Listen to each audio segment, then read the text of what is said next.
This is Recycle Everywhere Blue Bomber football. Today's game is brought to you in part by Super Lube Auto Center, home of the best 10-minute oil change. The first quarter of today's game brought to you by Lettingham GM, your Steinbach GM dealer. We're worth the trip. Back to Investors Group Field, Bob Irving with Jeff Currier. Jeff, we talked about keys to the game. We're just about set for kickoff. The Bombers are -8 in the takeaway giveaway, that critical turnover category. I asked Mike O'Shea last week, how do you coach against turnovers? He said, it's challenging. There's certain things you can do. But that's an area where you can so often equate records with plus or minus in that category. Oh, yeah, I don't think it's an accident that most of the time, if you win the turnover battle, you're going to win the football game. And that's true in the overwhelming majority of games. The Bombers are second last in the league. They're -8 in the takeaway giveaway category so far this year. And so that's something that Mike O'Shea, I know, has probably been preaching ball security. Yeah. Hang on to the football, guys. Nick Grigsby's got 3 fumbles. Drew Willie's got 3 fumbles. There's been a few picks along the way. You got to secure the football. Kent Austin's going to be telling his guys, don't take stupid penalties. Yeah, they're the most penalized team in the league for sure. That's really hurt them. The Bombers are going to kick off to start today's game. Liram Hairolahu teeing it up at the 35-yard line. The Bombers will move from south to north, so they will have the wind, and the wind appears to have kicked up here. I think they have the wind anyway. I guess we'll find out as the game goes on because it does tend to swirl here, but we are set to go. Brandon Banks and Sam Giguère. Wait for it. It'll be the dangerous Banks at the 15-yard line, the 20, the 25, the 30, and he's cut down right there by Chris Randall. Blue Bomber defensive back who's so good on special teams. That opening kickoff for Jim Gauthier Chevrolet, Winnipeg's biggest and best new and used Chevrolet dealer, 1400 McPhillips. Banks is 5'7", 160 pounds, but he is lightning fast. Played 3 years with the Washington Redskins, and he's been a real contributor to the TiCats. So Hamilton first and 10 at the Winnipeg 33-yard line. Collaros brings them out on the right hash, sends Bakari Grant wide left with Banks and Tasker. Fantuz also splits left, and it's a hitch pass to Banks. He's to the 35, trying to get around the corner. Buckner runs him out of bounds at the 39-yard line of the TiCats. That'll be a gain of about 5 or 6 yards. Well, just blazing speed on Brandon Banks. He's second in the league in all-purpose yards, and they're going to do some things, similar kinds of things the Bombers do with Clarence Denmark. Try to get the ball in his hands any way you can. A gain of almost 7 yards there. Second down and about 3.5. TiCats at their 40-yard line. This time they're over on the left hash. Giguère and Fantuz split to the short side. Bakari Grant and Tasker come wide right. And the backs go in motion. Collaros. And it's a hitch pass again to Giguère. He's to the 45 center field. The Bomber 50 and brought down at the 49-yard line. Sam Giguère with tremendous speed. He has not been a favorite receiver this year, only 21 catches, but a big play there. Yeah, I think they've been expecting Sam Giguère to break out. They're waiting for him to be the explosive player they thought he could be. He's not great in terms of moves, but in a situation like this, you get him ball in his hands and get him going straight upfield. He has terrific speed. Damon Washington missed him when he caught the ball, and he took off. He's down to the 47-yard line of the Blue Bombers, first and 10. TiCats left hash, empty backfield. Collaros wanted a quick throw. It's a pump fake, and now he tries to throw a short out to Ellingson, but that ball landed well short of the mark, so it'll be second and 10 for the TiCats. Damon Washington with excellent coverage there. You're not going to see Hamilton go downfield a lot with the football ball. They don't have a receiver with a 40-yard gain yet this year, which in the CFL is pretty unusual. Yeah. The Bombers have got 6. They sent Moses Madu deep, their running back on that play. Second down and 10 now at the Bomber 47 for the TiCats. Left hash, Giguère and Bakari Grant wide left, and then 3 receivers wide right. Collaros with the football in the pocket, throws it over the middle, and it's no good. Intended for Bakari Grant, and there's a pass interference flag. Damon Washington was very close to Bakari Grant, and they're ruling that he made contact, and that'll be a pass interference call, and Mike O'Shea will want to look at it on the big board here and see if it's worth a challenge. No, I think one of the things that both players and coaches have struggled with this year, Bob, is that they're not quite clear on what pass interference is a lot of the time, and the calls don't seem to be as consistent as they need to be.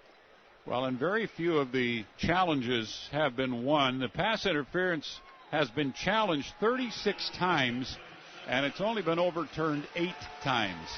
So 1st and 10, TiCats. The guys in the league office are clear on what it is then. Bomber 37-yard line just underway here at Investors Group Field, and the TiCats marching. Collaros has 3 receivers in motion right, and he hands off to Moses Madu. Right side run, first running play of the game, and Madu is chased down and brought down for little or no gain. Today's game brought to you in part by Super Lube Auto Center, home of the best 10-minute oil change. Greg Peach didn't get a stat or a tackle on that play, but he's the one who turned the play outside. Madu wanted to cut it up just inside the tight end, and Peach was in pursuit, so he wasn't able to get the angle he wanted, and that enabled the rest of the guys to come up and make the play.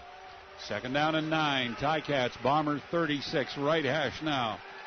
Jaguar, Bakari Grant and Tasker split wide left. Fantuz and Ellingson to the right.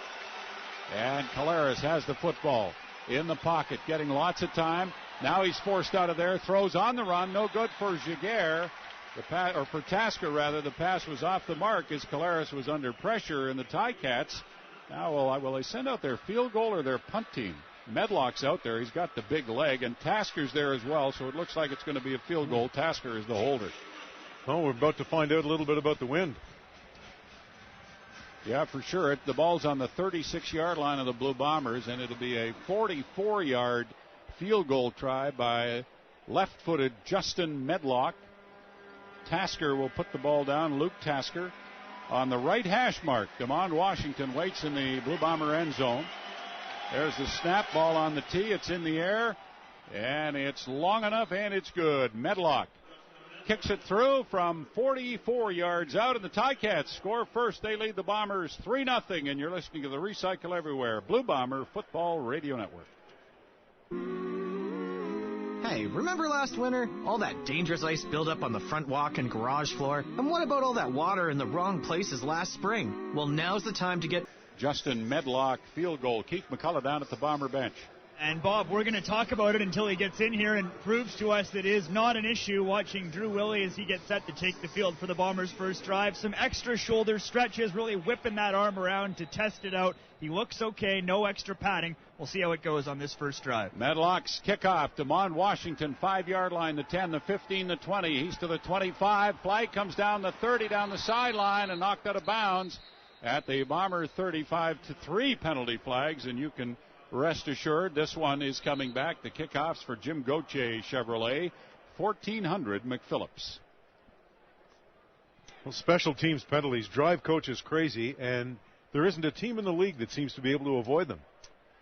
No, they have to be the bane of all head coaches because they cost you so much in field position on these kickoffs, and there are 3 flags on this one, so I don't know if it's the same player who committed them, but we'll hear from Kim Murphy.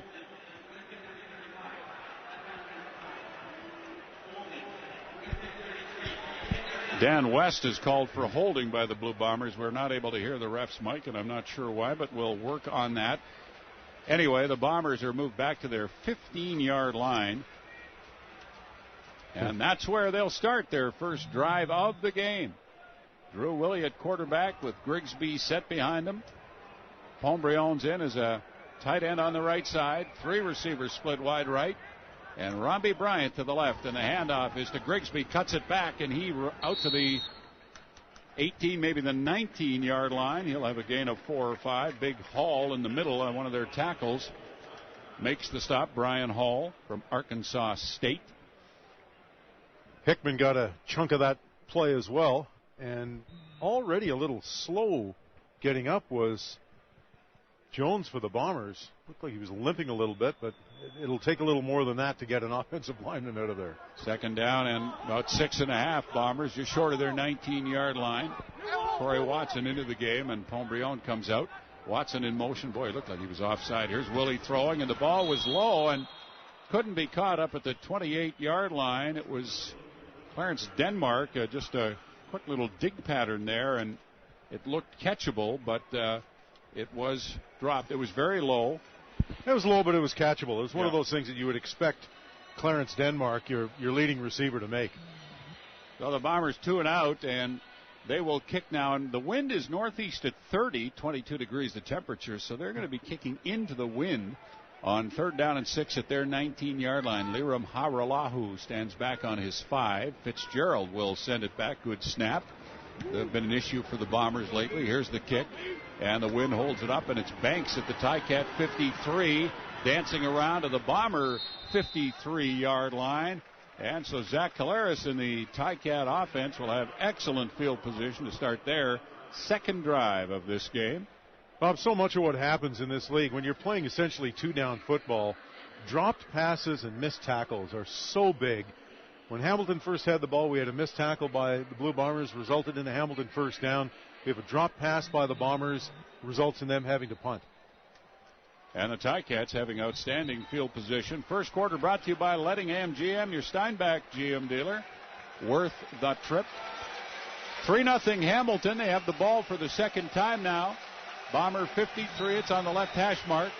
And they have a bunch formation of receivers on the left side. Tasker, Fantuz, and Bakari Grant.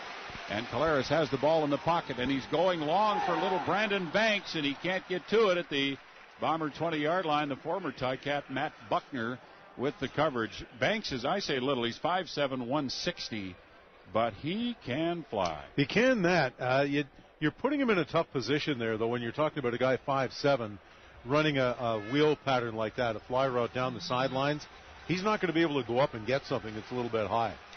It'll have to be right there for him. Yeah, 2nd and 10, TiCats. Bomber 53, left hash. Collaros with Moses Madu in the backfield beside him. 5 receivers out. And there's the ball in the quarterback's hand. Bombers push the pocket, and down goes Collaros at center field. Getting through to get him was Booker. Marvin Booker got first contact and knocked the Hamilton quarterback down. That's a quarterback sack.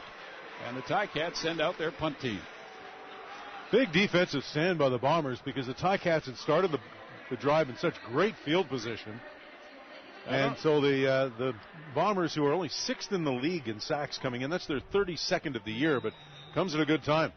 Booker made first contact. Peach is the one who pinned him. We'll see who gets the sack. It's 3rd down and 13, TiCats, just inside their side of center field. Medlock kicking, and this one goes off the side of his foot, and he gets a great bounce down to the Bomber 14-yard line. Studemeyer picks it up there.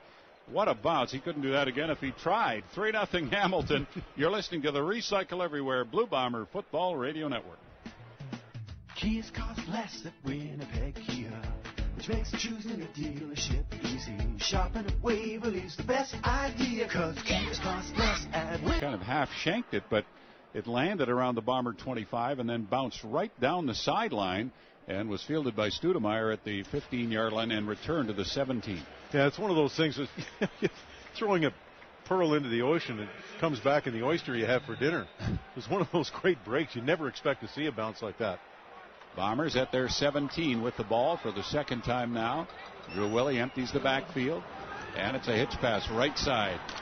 And up to the 22-yard line is Grigsby, who is out there to make that catch. He'll have a gain of 4, maybe 5. It's one of those plays predicated on getting a block and then making the first man miss. But Brandon Stewart came up and made a pretty good tackle. Yeah, they like to use Grigsby as a receiver, as witness his 45 catches now on the season. 2nd down and 5 Bombers. The ball just beyond their 22-yard line. It's on the right hash mark. 3 receivers are in motion for Drew Willie. Morley sends it back to the Bomber quarterback. Fires down the middle. Complete. Aaron Kelly up at the 38-yard line. Brandon Stewart the tackle, nothing fancy there, and right on the money with the throw is Drew Willie. Yeah, very convincing throw by Drew Willie. I don't think we need to question or worry about the state of that shoulder. That was a fine throw.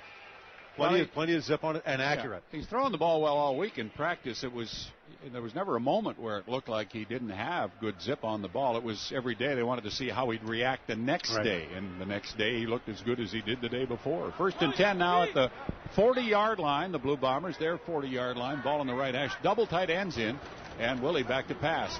And he lays it out here for Kelly, and he's tackled right away at the 48-yard line. Willie took a pretty good pop there, and down he went. Glenn January's slow getting up. January has back issues, and he'll be struggling off and on throughout the game. Good read by both quarterback and receiver, though, because they could see Hamilton was bringing extra pressure, and Willie got rid of the ball quickly. 8-yard gain, 2nd down and 2. Bombers at their 48. The ball on the left hash. 3 receivers wide right. Pontbriand's in as a tight end on the right side as well. And Willie has Grigsby to his right in the handoff. No, it's a fake to Grigsby, and Willie wanted to pass and then is brought down by Eric Norwood, who had such a fabulous game last week against Edmonton, and there was a breakdown there in terms of picking up Norwood.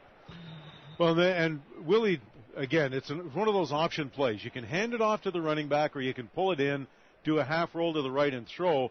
By the time he'd done that, he looked up, and there was nobody to throw to on the right side of the field. It looked to me like Devin Tyler maybe picked the wrong guy there, the right tackle playing his first game. 3rd down and 8 to Blue Bombers back at their 42. There's the snap to Hairolahu, and a beautiful punt. Banks at the 21-yard line. And he's back to the 15. Now he's trying to find some room, and then he's drilled down there. A big hit on coverage by Jesse Briggs, bringing Banks down at the TiCat 24-yard line. 6:20 left in the opening quarter. 3-0 Hamilton. You're listening to the Recycle Everywhere Blue Bomber Football Radio Network.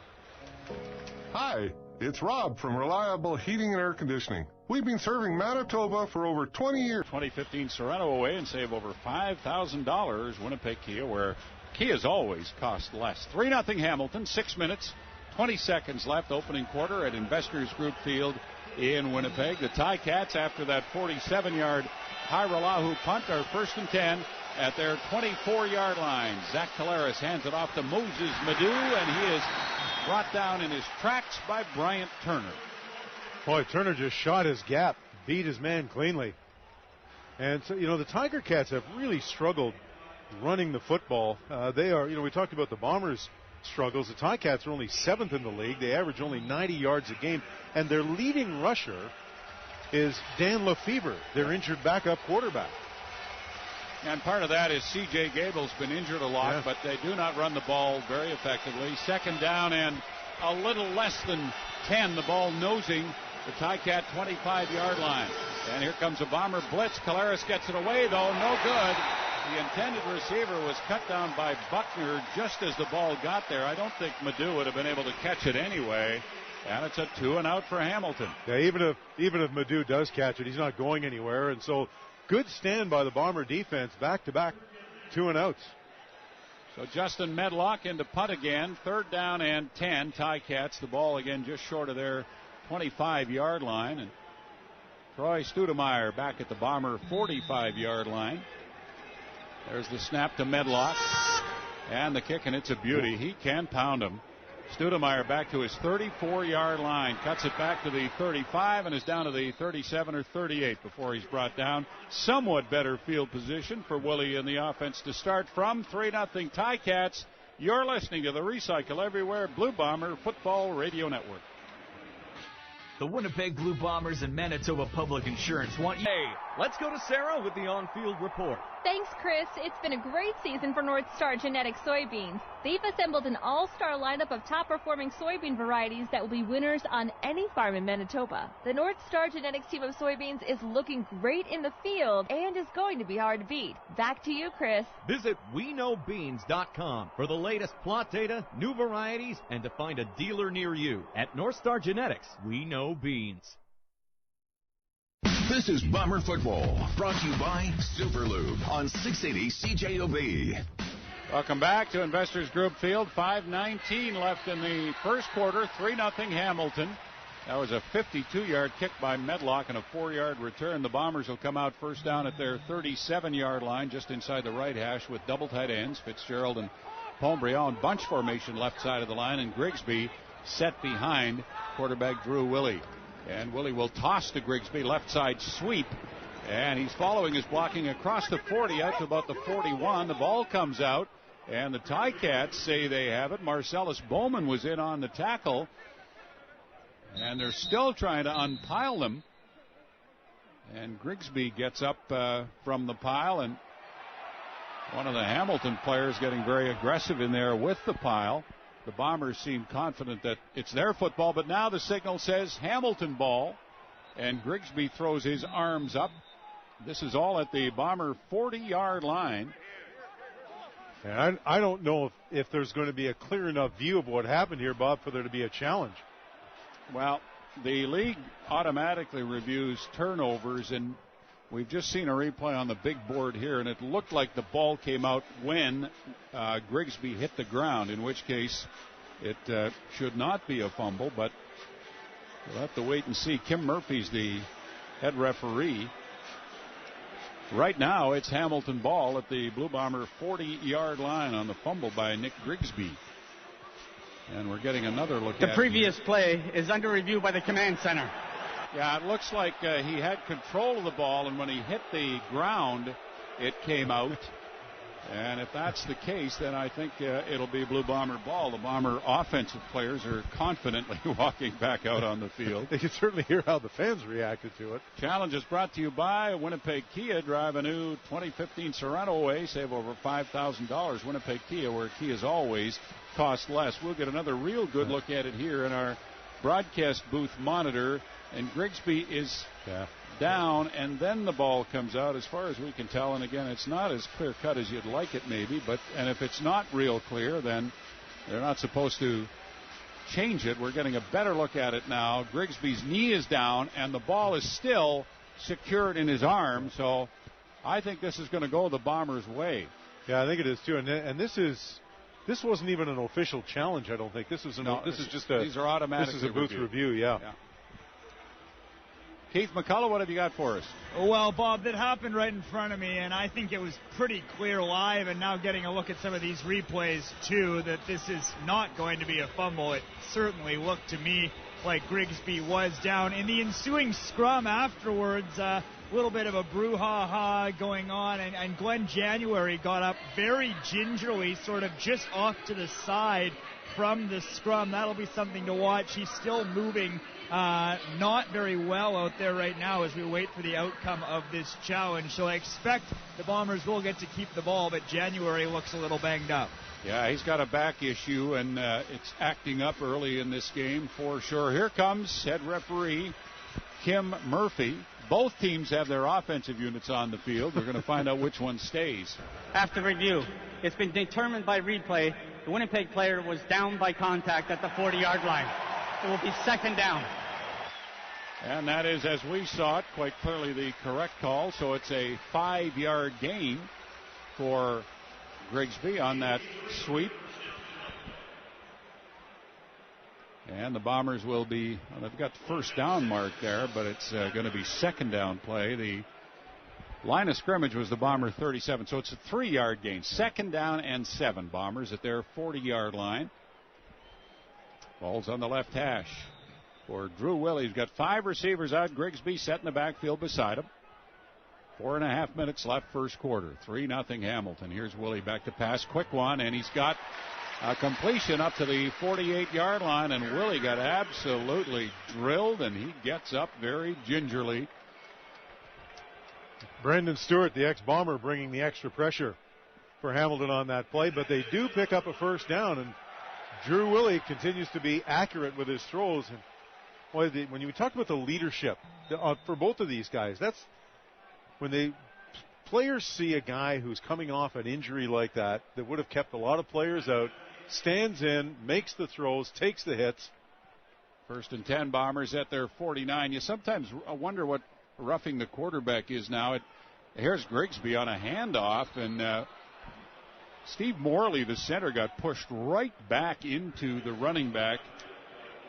Lyndon Gaydosh, rookie nose tackle out of the University of Calgary, is in there right now, and this guy's 6'4", 303. I mean, He is your basic plug up the middle nose tackle, and the TiCats are big inside. They're quick outside, big inside. 1-yard loss for Grigsby, and not his fault. 2nd and 11 at the Blue Bomber 47-yard line. Ball on the left hash. Willie has the football, back to pass. Fires it out here right side, but it's low, intended for Kohlert at center field. And again, the TiCats are getting good pressure. Hickman was in there that time. And they're going to have to protect Mr. Willie a little bit better than we've seen in this drive. Well, he's been able to complete a couple of passes under pressure. This one he wasn't. It's a longer throw. You got to give him time to step into it. He's taken too many hits, though, Jeff. Yeah. Third down, Blue Bombers, 11 yards to go from their 47-yard line. Carl Fitzgerald will send it back to Liram Haralahu. And Haralahu will punt it. And it's a poor kick fielded by Banks at the 28. This will be a 15-yard no yards penalty. Banks up to the 33 or 34-yard line. Haralahu did not hit that very well, but he is kicking into the wind, a north wind at about northeast wind around 30 kilometers an hour. And we saw some of the effect of it there, although, again, he didn't hit the ball very well. 2 minutes, 40 seconds left. First quarter, Hamilton ahead by a score of 3-0. And if you're Mike O'Shea, Jeff Courier, you can't like what you've seen in terms of the number of hits that Drew Willie's taken. No yards, Winnipeg. 15-yard penalty.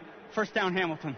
No, you got to be unhappy about that because the guy standing in there, it's courage, leadership, all that stuff. But you got to keep him clean if you want him to be around in the fourth quarter to help you win this thing. Matthias Gosen at the Bomber bench, their backup O-lineman, doing some exercises there. We wonder if he might get in with January's situation. TiCats first and 10 at their 43 after that no yards penalty.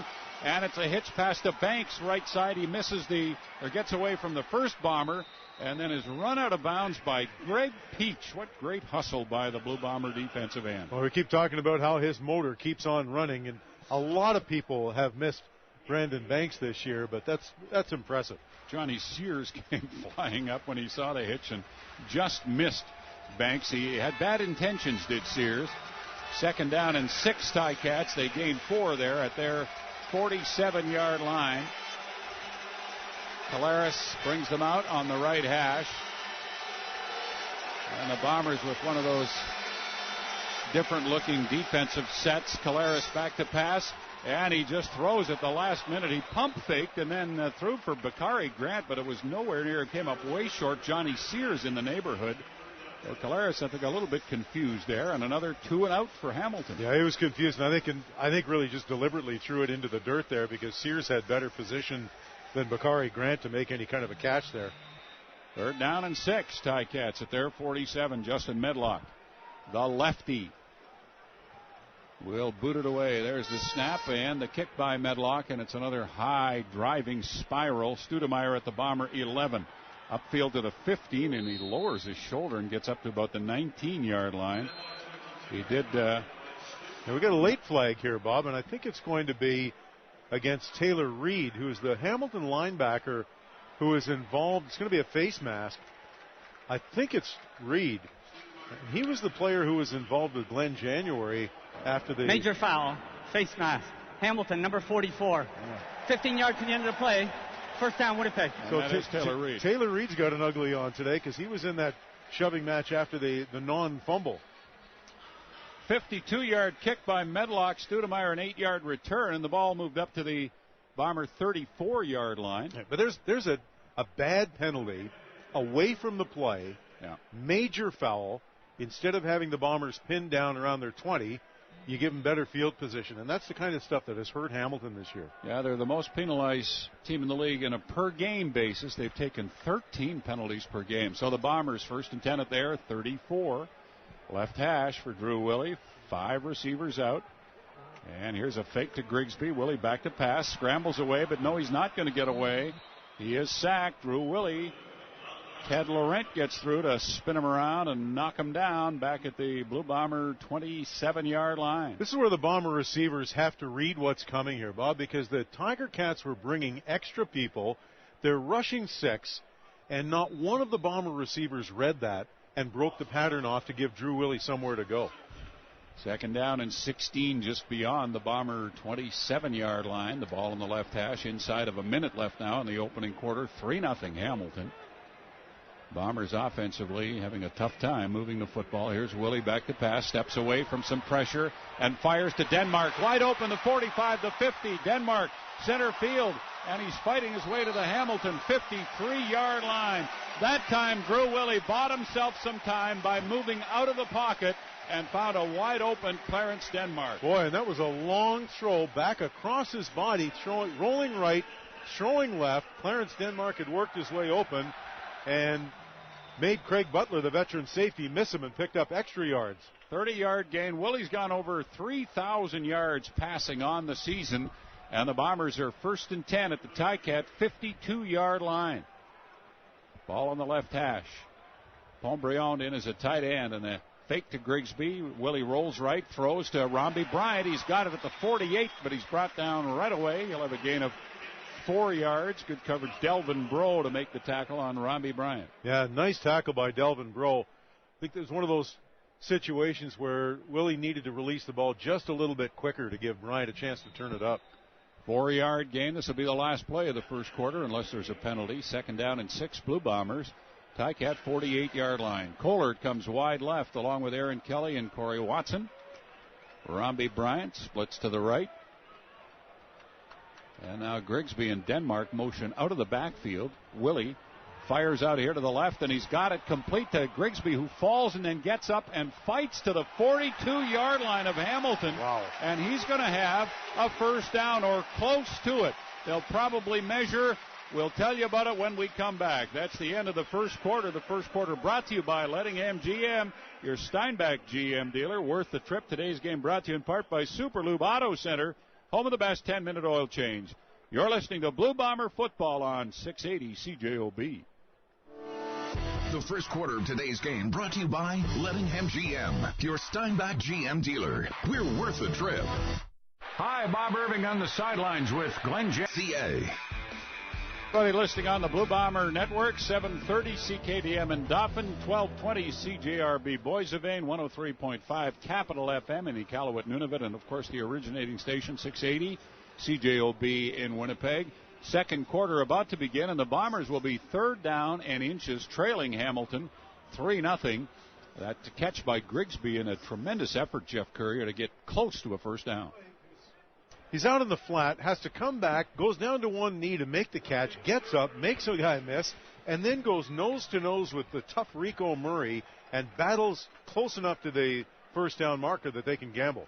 Robert Marv in on the short yardage situation, 3rd and inches, TiCat 42. Marv under center and keeps it off the right side, and he has got the first down. There's a flag down. It came down 2 or 3 seconds after the play was run.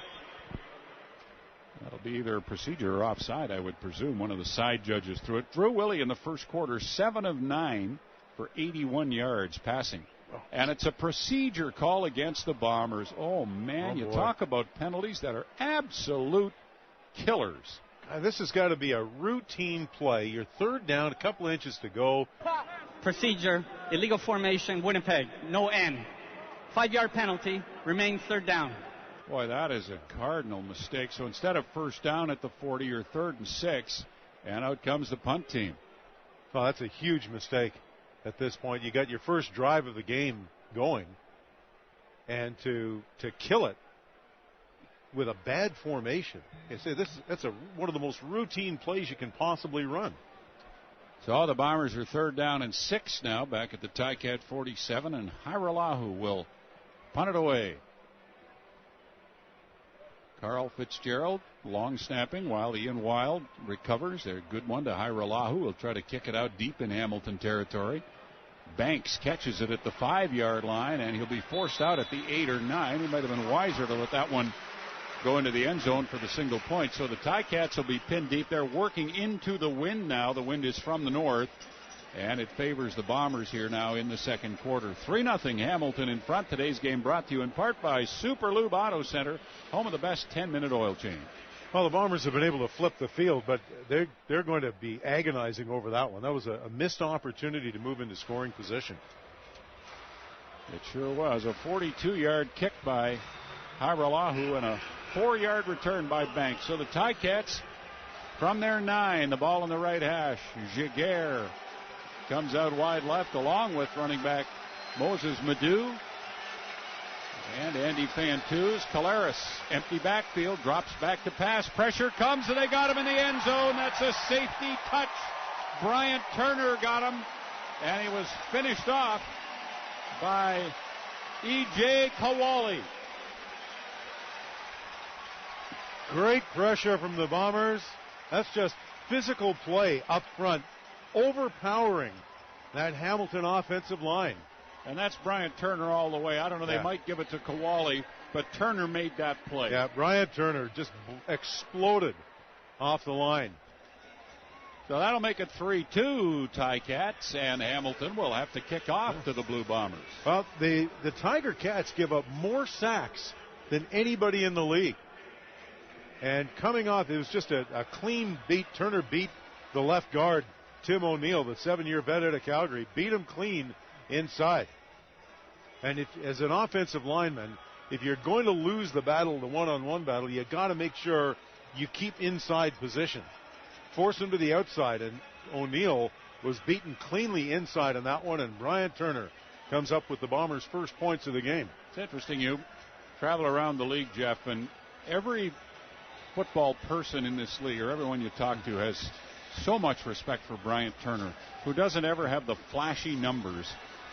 He's sort of like Doug Brown when he played. Yeah. He's just a guy who kind of disrupts in the middle, opens things up for other people, but every now and then he'll make a sensational play like that. Yeah, there's not too many other teams that turn him down. No. So the TiCats will have to kick off from their 25. Kickoff for Jim Gauthier Chevrolet, 1400 McPhillips, Medlock, into the wind. And it'll be DeMond Washington at the 20, up to the 30. Moving left to the 35, to the 40, and up to the 41-yard line is DeMond Washington. And we'll have a timeout, so it's 3-2 Hamilton. You're listening to the Recycle Everywhere Blue Bomber Football Radio Network. So you're looking for a new ride? That's right, and I don't want to be taken for a ride. Then why not go for a ride out to Lettingham GM in Steinbach? All of Lettingham GM's pre-owned inventory go through a rigorous 150...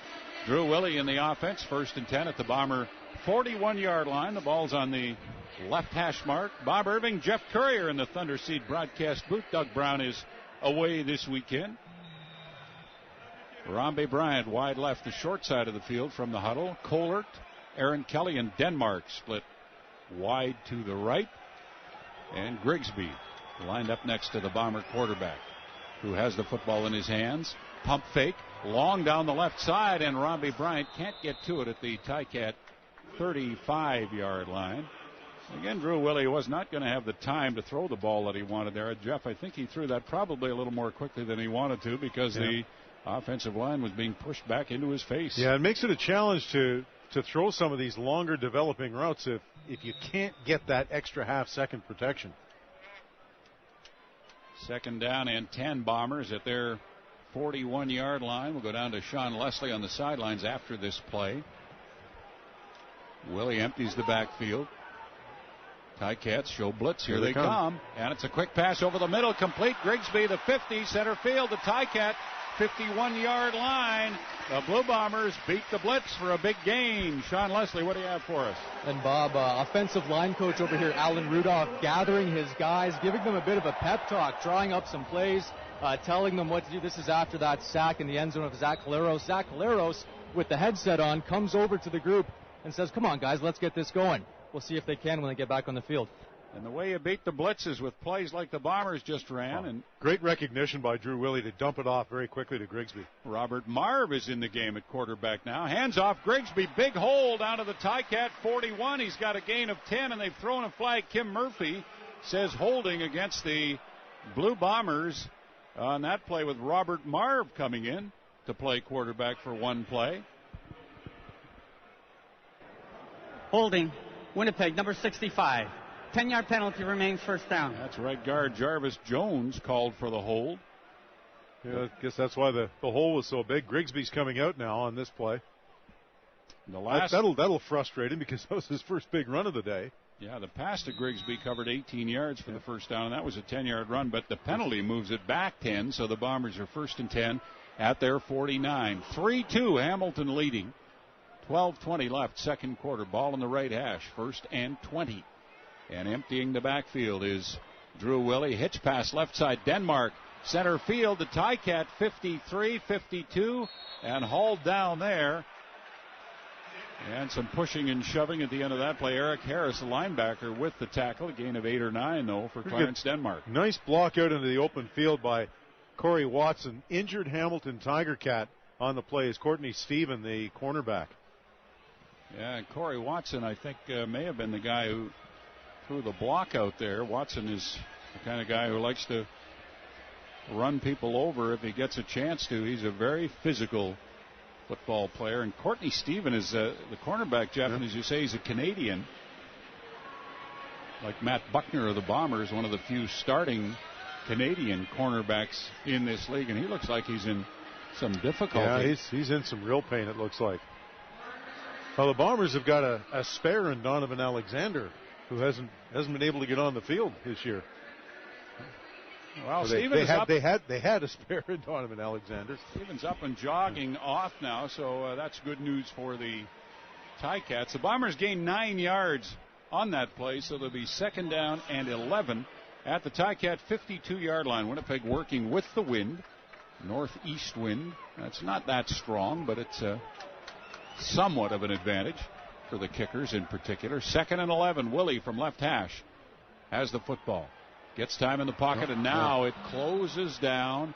And coming in from the right defensive side was Justin Hickman working on Glenn January. That's pretty decent protection, though. It was more of a coverage sack, I think. But Grigsby was open in the far flat, and Drew Willie didn't see him. The throw was there, and Willie was under too much pressure, obviously. Didn't see the wide open Nick Grigsby. 3rd and 18, Bombers at their 51, just inside left hash for the punt by Liram Hajrullahu. Carl Fitzgerald will send it back. And Brandon Banks is back to receive for the TiCats. Low snap, but Hajrullahu picks it up, and then it's blocked.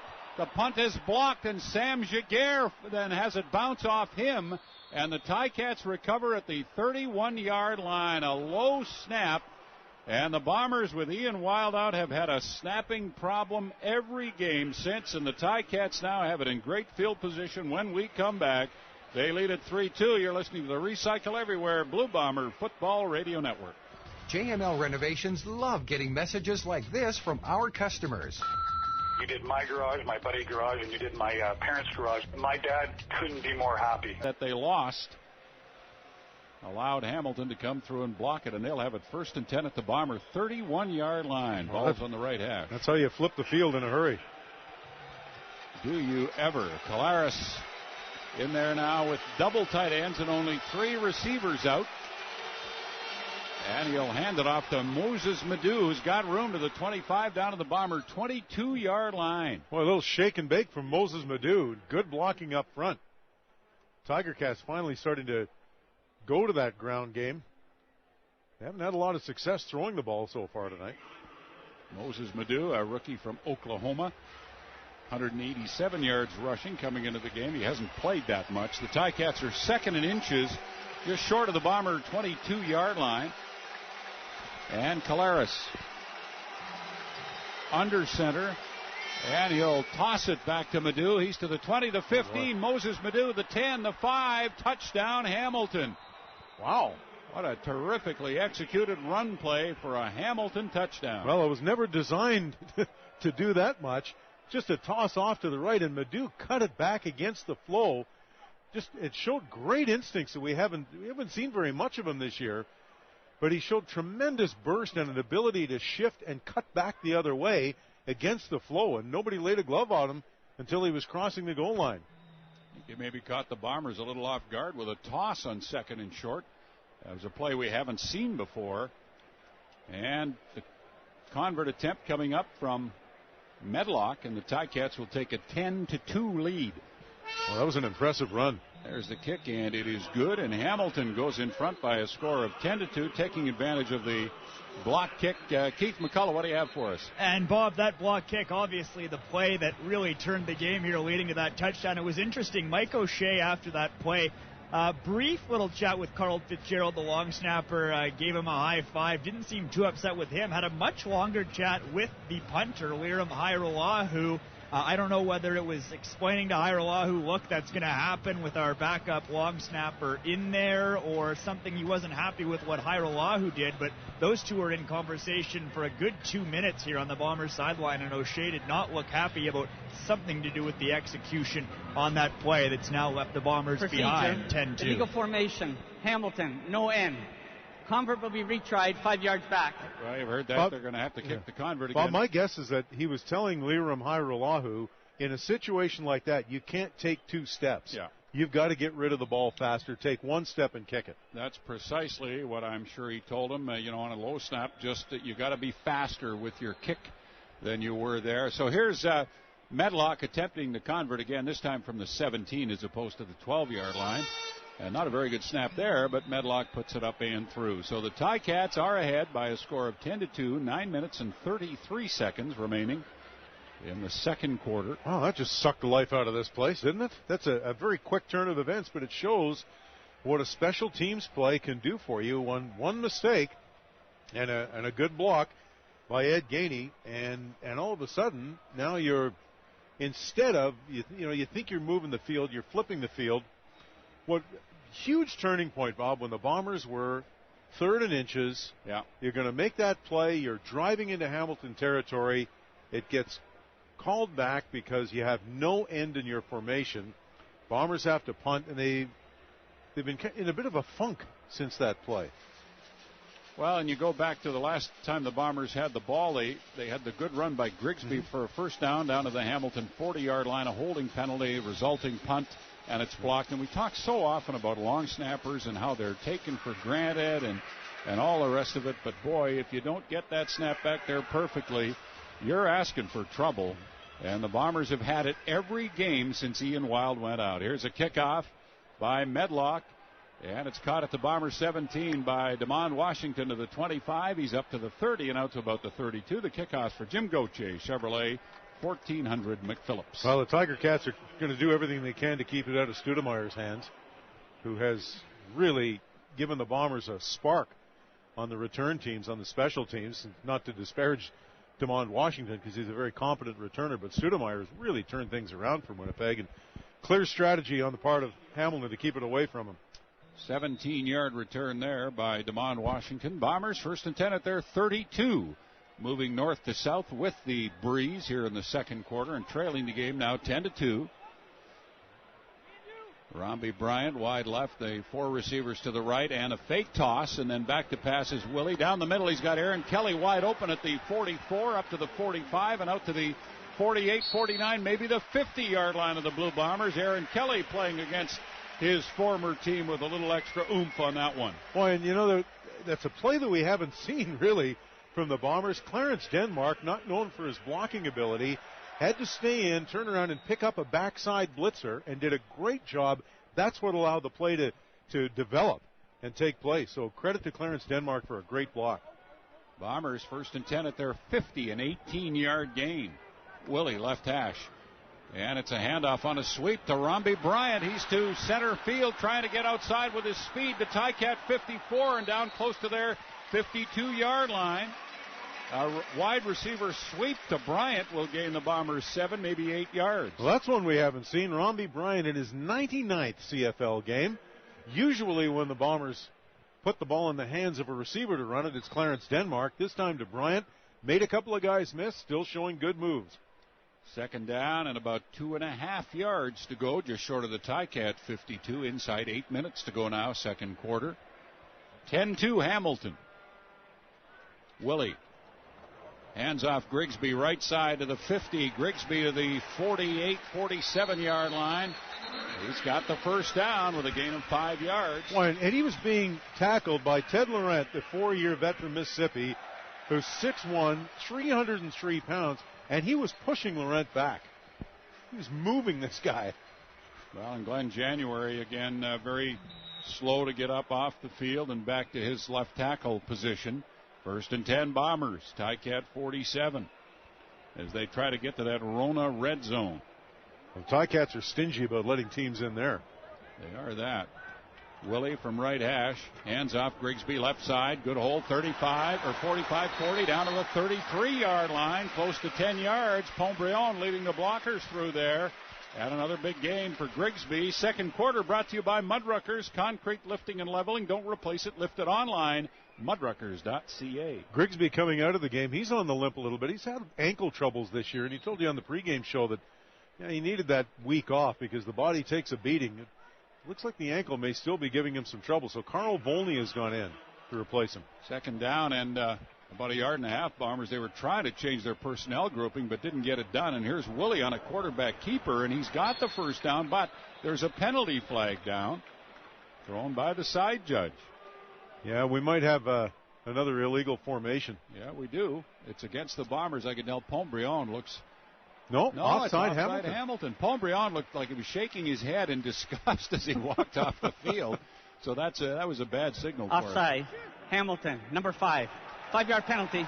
First down. Hey, you don't want to show that kind of body language to the officials. They think they missed something. They're looking for you next time. Well, us too, right? Justin Hickman was offside. 1st and 10 Bombers. TiCat 33. 6.5 minutes to go. Second quarter, 10-2 Hamilton. And here's Drew Willie in the offense with a first down. The ball in the middle of the field. A bunch formation, right side of receivers. Grigsby to the right of Willie, who fakes a handoff, drops back, wants to throw a screen, dances away from some pressure, rolls left, and now will throw, and there's a roughing the quarterback call, and rightly so, and that was a cheap shot, but you expect that. Brian Hall drilled Drew Willie in the right shoulder as he was rolling to his left, and Willie's slow to get up. That's 15, though. Yeah. Major foul, roughing a passer.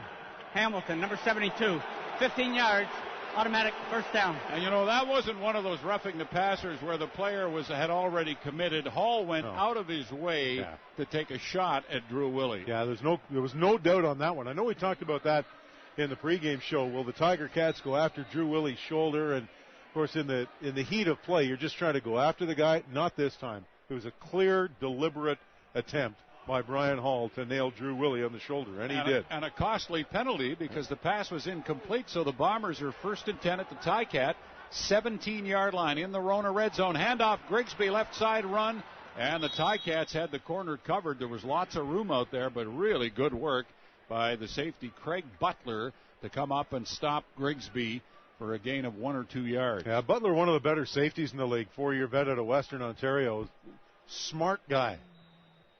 Ball at the 16 of the TiCats in the Rona red zone. Bombers 2nd down and 8. Corey Watson back in and Pontbriand out. 3 receivers to the short side, the left side, and 2 wide right. Grigsby in the backfield. Now heel motion out of there, so it's an empty backfield for the Bombers. And Willie back to pass, pulls it down, and he's going to run. Willie down to the 8-yard line. Drew Willie. And again, some pushing and shoving at the end of that play. I think the Bombers are still upset over that late hit. And there's a Bomber going down, hoping to draw a flag. That would be Glenn January, and the officials have, I think, seen January do that before, and they're not going to give him. Taylor Reed is the Hamilton Tiger Cat player involved. And Hall as well. So those guys brought some nasty today. Well, it'll be a field goal effort by the Blue Bombers. Liram Haralahu can cut the lead to 5 points. Brian Brom is the holder. And the kick will come from the 19 or 20-yard line. And we'll take a timeout after this boot by Haralahu. Ball be set down on the left hash mark by Brian Brom. Fitzgerald to send it back. It's on the tee. It's in the air, and it is good. So the Bombers get their second group of points in the game. The first came on a safety touch. They get 3 this time. It's Hamilton 10, Winnipeg 5. 4.5 minutes left in the second quarter at Investors Group Field in Winnipeg. And I believe they've taken a timeout. Yes, they have. Always your team, the Winnipeg Blue Bombers and 680 CJOB. To Investors Group Field, Keith McCullough on the sidelines. Bob, we'll have to see if this Bombers defense comes after the quarterback on this drive. There are some angry players out there on the field. Chris Landau and Damon Washington about 10 yards out on the field screaming at the Hamilton defense after that hit on Willie. This Bombers defense is angry. Well, it was a cheap shot, there's no doubt about it, but it's also football. Here's Collaros back to pass, and they're coming after him, and they hit him, but not that hard, and the pass incomplete. To Ellingson up at the 35-yard line. The TiCats are at their 35 after the Bomber field goal. Jiro Corrali on the coverage did a nice job to break that one up. Collaros is 3 of 9 passing for 34 yards. Yeah, this has been an impressive defensive outing by the Bombers so far. I know they're losing the game, but this Bomber defense is really playing well. And Drew Willie, 10 of 13 for 125 yards. 10-5 Hamilton. TiCats 2nd and 10 at their 35-yard line.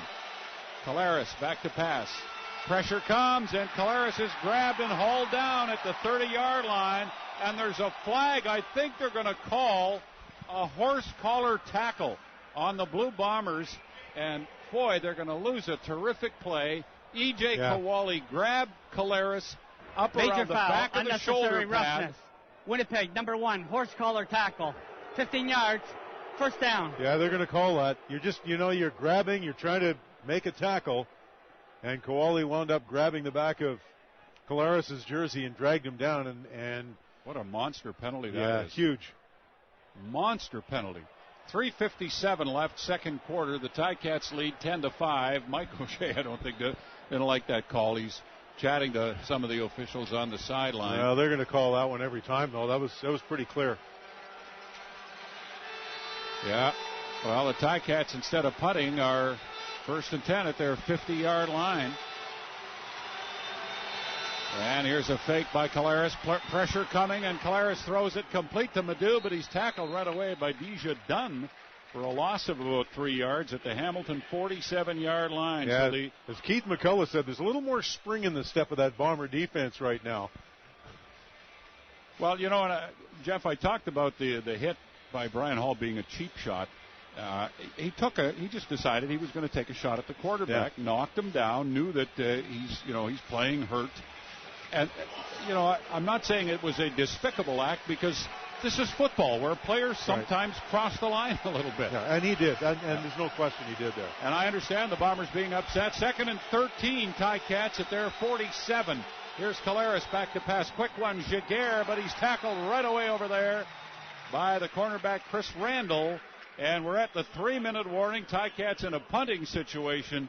When we come back, they lead at 10-5. 3-minute warning for Avalon Construction. For all your foundation repairs, call someone you trust. Visit AvalonWPG.ca. You're listening to the Recycle Everywhere Blue Bomber Football Radio Network. Hi, Bernie Clement from the new Pembina Chrysler Dodge Jeep Ram, where it really is. Field, Bob Irving, Jeff Courier, Doug Brown is away this week. We have 2 minutes, 54 seconds left in the second quarter. Hamilton leading the Bombers 10-5 in a hard-hitting, at times chippy game. TiCats are 3rd down and 5 at center field. Medlock lining up to punt. There's the snap, and there's the kick on. Medlock shanks this one, and it bounces out of bounds at the Blue Bomber 28-yard line. Just a terrible kick by Medlock, and the Bombers will have much better field position than they might have had with a good punt and coverage. And again, Taylor Reed of the Tiger Cats involved in a shoving match after the whistle. 27-yard punt. Something about these middle linebackers. Yeah. Well, too, it's later in the season, Jeff, and the nerves are on edge more. The games are of more significance, and so I think we're seeing that for sure today. 1st and 10 Bombers at their 28-yard line. Ball on the right hash. It's really cooled off here, too, in the last hour or so. Drew Willie has it in the pocket. Fires to the left side, and it's caught low at the 34-yard line by Clarence Denmark. We talked about him not catching a low one earlier. We went down and got that one for a gain of 6 yards at the Bomber, just short of the Bomber 34-yard line. You got an injured Tiger Cat. Looks like a cramp situation. That's Brandon Stewart. Brandon Stewart, the former Bomber. Yeah. B-Stew, as his teammates used to call him here. B-Stew, the effusive B-Stew, 8th year in the league, 5 years with the Bombers. He started with Calgary. Good work that time by Glenn January on Norwood, providing Willie with the time to throw that pass. Drew Willie's looked very good. Very solid. It's kind of odd, Jeff, that the stats, offensive stats, are all in Winnipeg's favor, but the score is 10-5 for Hamilton. And, of course, it's the block kick deep in Bomber territory that set up the Hamilton touchdown. That's really, again, the difference in the game. Yeah, and, we talked going into this game about just how well Hamilton has played in the last 5 games, especially since Zach Collaros returned to the lineup. I mean, they've just dominated in all of the stat categories, and yet Winnipeg's doing a great job here today, but they're losing. Yeah, the Bomber defense certainly came to play today. All right, second down and 4.5 for the Bombers, just short of their 34-yard line. Ball's on the left hash, 3 receivers to the short left side. And Willie wants to put it up and down. Oh, and he's hit just as he threw it. Coming through was Norwood, and I don't know who was blocking him, but whoever was didn't do a very good job. In this case, nobody. Norwood will move. They'll move him around, and they actually came from the middle. Yeah. He lined up as a middle linebacker instead of a rush end. Put a swim move on, I think it was Jones inside, and got a good clean hit on Drew Willie. No, he's taking too many hits. He really is, but he keeps getting up. Third down, Bombers. And 4 yards to go at their 34. Hiralahu with a nice high punt. Brandon Banks all the way back to the TiCat 25. And he dances around, gets away from a couple. Fitzgerald reached out. The ball comes out. The Bombers recover. But Banks may have been down by contact. I think they're going to say he was down. 1:54 left in the half. The Bomber defense is coming on the field, so that tells you what they think. Second quarter brought to you by Mudruckers. Concrete lifting and leveling. Don't replace it. Lift it online. Mudruckers.ca. And it is Hamilton ball at the TiCat 33-yard line. That was a 51-yard kick by Hiralahu, a 14-yard return. Excellent punt coverage by the Bombers today. Collaros in the TiCat offense, 1st and 10. Collaros with the ball. Drops it off over the middle to Tasker and Leggett with a big hit. The Bombers safety, but Tasker has close to 10 yards on a crossing route. And a TiCat first down. First catch of the day for Luke Tasker, who's really started to emerge as he's not quite a Weston Dressler type yet, but he is, a smaller guy, 5'11", 191. He's certainly bigger than Dressler would be. Yeah. But he's an elusive guy, got good speed, nice moves. More alike Darren Flutie in stature and the way he plays. That's a good comparison. That would be his 38th catch of the year for almost 500 yards. Now, if he turns out to be as good as Darren Flutie, much of this, Kent Austin will be very happy. Then we have a story. He's from Cornell. He's 23 years old, his second year. And if the name sounds familiar, of course, his dad played for the Buffalo Bills for many years, one of the best special teams players in the history of football. They've measured. It's just short of the first down. And the TiCats will be second in inches at their 48-yard line. 1:49 to go in the first half. Hamilton ahead 10-5. TiCats come out over the ball. Collaros right under his center, Mike Filer, rather. Collaros keeps and dives to the 50 of Hamilton, and he's got the first down. The ball comes out. E.J. Kowali giving Collaros a bit of a roughing up there. 1:33 left in the half. Well, Collaros never really did hit the ground, but the whistle went anyway. Yeah. If it's a quarterback, I get the sense that the whistle's going to blow a little quicker than if it's a receiver or a running back. 1:33 to go in the half, and TiCats with a long huddle. Now they come out. They're 1st and 10 at their 50-yard line. The fans here at Investors Group Field into it pretty good. Collaros back to pass, throws it out to the right side, and it's knocked down, incomplete. Deja Dunn was all over Greg Ellingson, and he had no chance to catch that. It'll be 2nd and 10. Nice hit by Deja Dunn, really well timed. And he drilled Ellingson, who's still looking for his first catch of the day. And we have not seen an anti-Fantuz reception yet. No, which is surprising when you played a half of football. But again, the TiCats offensively have done very, very little in this game. They had a good opening drive and got a field goal out of it, but since then, they just have not moved the ball. They're 2nd down and 10 now at their 50-yard line. Collaros, and here comes the blitz. Collaros being chased by Deja Dunn, and he gets it away and completes it to Brandon Banks at the Bomber 50-yard line. Greg Peach puts the pin on Brandon Banks. What a play by Collaros. What a throw. He was backpedaling. He was in full retreat, And just before he got hit, he slung it off balance and managed to make that completion. That's just a great play. I know some of the fans here don't think it was a completion. They're saying that maybe that ball was trapped. And now the question is, do we see a challenge flag? Yes, we do. Mike O'Shea has thrown the challenge flag. Yeah, this is going to be close. We, on the big screen here, it's very difficult to get a real good look at it, but Mike O'Shea has decided it's worth the challenge because the Tiger Cats at their Bomber 50-yard line, if this is a completion, are close to scoring territory, and if it's an incompletion, they'll have to punt. Well, the Bombers have found out today, I think, as other teams have. Winnipeg is challenging the ruling on the field of a completed pass. We'll review the play. Bombers have found out what a lot of other teams have found in the last few weeks, is that Hamilton doesn't let you into the red zone very often.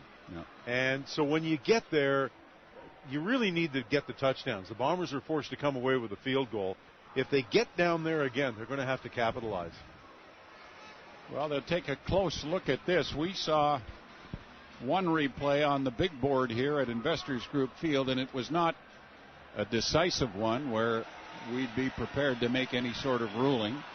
But they'll take a closer look at Canadian Football League headquarters. Well, it's got to be clear, of course. Yeah. Now we're going to get one more look at it here, Jeff. And it's not a great camera angle.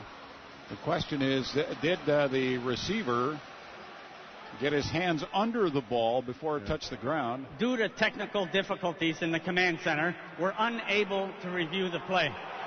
Winnipeg will retain their challenge. Well, that's a new one. Well, I've never heard that one before.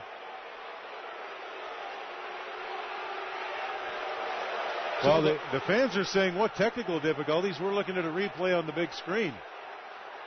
It's very close, but inconclusive on the big screen, I think. Boy, that's... and Mike O'Shea, of course, is... Well, that's infuriated the fans here, understandably. I've never heard that before, Jeff. No. Due to technical difficulties, O'Shea's on the field. He's really fired up. I've never seen him like this. He's so calm, cool, and collected. I don't know. He wants to talk to Kim Murphy. Murphy won't come over. And O'Shea will not get off the field, and Murphy will not look at him. Now O'Shea leaves the field, and the TiCats are... Now they're talking about resetting the clock. Yeah, there was a minute left when this challenge was thrown, and now the clock's down to 45 seconds. And the clock would start after a completed pass, which is what the ruling was, that it was a complete pass. And here comes Kim Murphy. I've never seen O'Shea as upset. He sort of rolls with things and has all year long. And now he's going to get an audience with Kim Murphy. He's not going to win the argument, of course. And Murphy's doing the talking now, and O'Shea's doing the listening. Yeah, Coach, here's our situation. We couldn't really do anything, and we're really sorry about this, but he probably wouldn't use the word "we're sorry." I was told before the game that there may be some technical problems with the stadium and in terms of transmitting pictures. And I don't know what the bottom line of it is, but that's what's clearly happening. Timer. Put 1 minute on the clock, please. 1 minute on the clock. And in fairness to Kim Murphy, I don't think he has the power to use the big replay screen for a review. And he's just following protocol here. 10-5, Hamilton leading, 1:04 left in the first half. The TiCats, 1st and 10 at the Bomber 49-yard line. Collaros back to pass and throws and gets hit by Kowali. And a big hit, no call on the play. You almost and the pass incomplete. You almost expect to see a flag every time a quarterback gets hit, but that was a great straight-up form tackle by Ejiro Kowali, and Zach Collaros would have felt that one. Well, and we're told the TSN television feed is gone. because of these technical difficulties, and they're at the root of why they couldn't replay that play. 2nd down and 10. TiCats at the Bomber 49. Collaros back to pass, and it's a screen and broken up at the TiCat 46 by Kowali. So with 51 seconds left in the half, the TiCats are going to have to punt the ball away, and the Bombers will have some time on the clock to try and do something with it before the half is over, trailing 10-5. 2 big plays by E.J. Kowali, back-to-back big plays, a big hit on Zach Collaros, helping to cause an incompletion, and then breaking up the screen to Madu. And Medlock will punt on 3rd and 10, ball at the Bomber 50. Clock won't run until the ball is snapped. There it is. Medlock gets it away. And it's another poor kick that goes out of bounds somewhere around the Bomber 25-yard line, maybe even a little bit further up. Now they're going to say it can't be at the 21. Yeah, so it is the 21, and so that's going to mean an illegal kick. Yeah. Well, with 46 seconds left in the half, a 29-yard punt, the Bombers are going to have pretty decent field position to try and get down there and maybe kick a field goal. Hairolau with his range. Probably try one from the 50. Illegal punt to out of bounds. Hamilton number 7. 10-yard penalty from the end of the play. First down, Winnipeg. Well, let's see if they can keep Drew Willie clean for this last few seconds of the half. He has, as you said, taken a lot of hits today. Ball at the 31-yard line of the Blue Bombers. 1st and 10. 46 seconds left in the half. Hamilton ahead 10-5. Lots of stuff going on here at Investors Group Field. Drew Willie, shotgun, has the football. And here comes the pressure, and Willie will be down back there. They just can't block those guys. Barging through was Ted Laurent, the big defensive tackle. Our sideline reports today brought to you by Clayson's Group. Time to find your dream driving job. Visit Clayson.com. That's a 9-yard loss as Laurent just bowled his way through the right side of the Bomber offensive line. That's 4 sacks in this first half. 2 for Laurent. 2nd down and 17. Bombers at their 24. The clock down to 25 seconds left. Willie back to pass again. And he scrambles away from pressure. And will just throw it away with the TiCats in hot pursuit. And with 16 seconds left in the half, the Bombers will punt the ball. Really might have been wise to just go down there, and then they could have run out the clock. Although Hamilton probably would have called a timeout and forced them to punt. And I say that because I'm sure Mike O'Shea gets a little bit nervous every time they punt because of the issues they've had with the snapping. Yeah. You got the snapping problem, and you got Brandon Banks on the other end waiting to return this. Yeah, there's the snap to Hairolahu, and there's the kick, and there's Brandon Banks waiting for it at the TiCat 40. And he busts up the middle there. He's getting into some open field. Brandon Banks on the run and finally pulled down at the Bomber 51-yard line by Deja Dunn with 3 seconds left in the half. Yeah, that's a big tackle by Deja Dunn because that Banks will scare you every time he gets his hands on the ball. For sure. All right, the TiCats will, I presume, run one play, and then this feisty half of football will be over. And Will Wojtowicz will join us at halftime. We'll do a little round table on what happened here in the first half with the TiCats ahead 10-5. Now, you know, the score doesn't reflect a lot of excitement, but there's been a lot of emotion and a lot of things to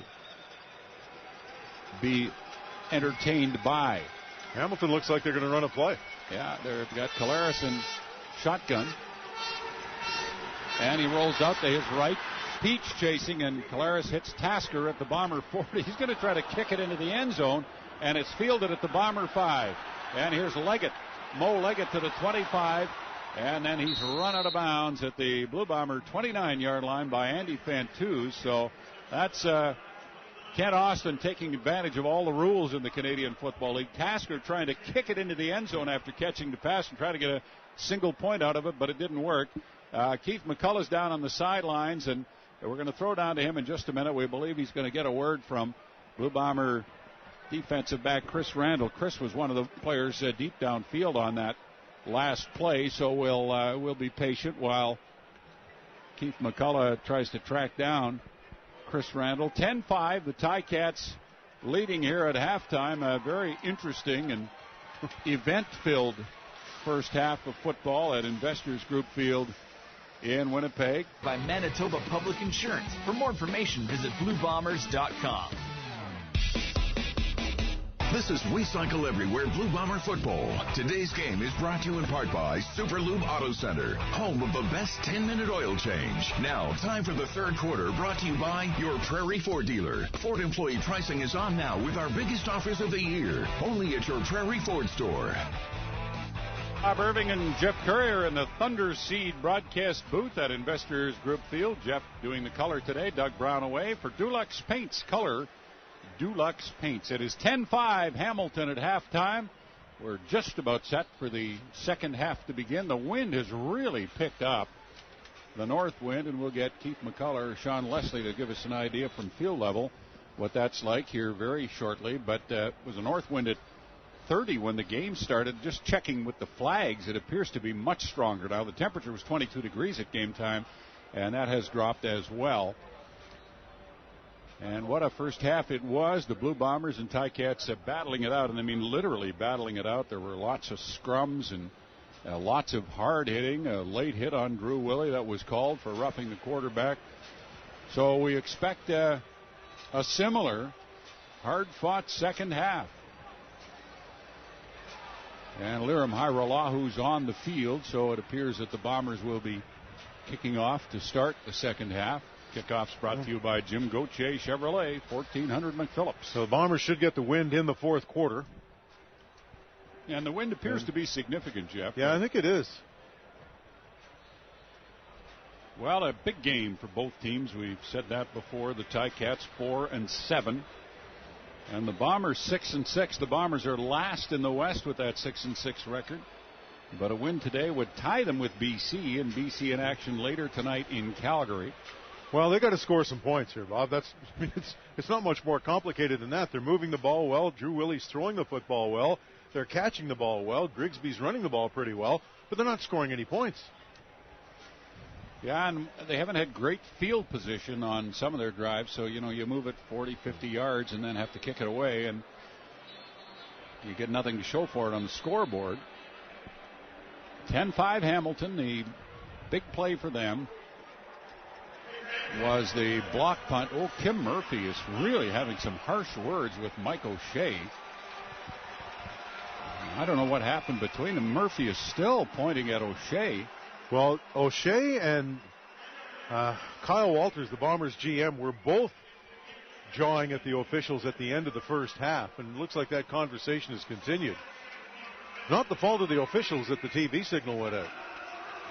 Well, this is not pleasant here. It's a short kickoff by Hajrullahu, but the TiCats have recovered at the Bomber 45-yard line. Hajrullahu dribbled that ball and was intent on recovering it himself, but the TiCats very, very alert and watching for it, and they recovered it. I mean, Hajrullahu executed it perfectly. Yeah.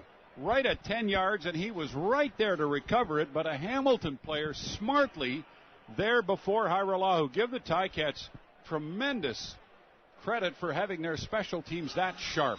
Yeah, and I'm not sure which TiCat player it was. It might have been Fred Plessius or Mike Daly, one of their special teams guys. I'm not sure which.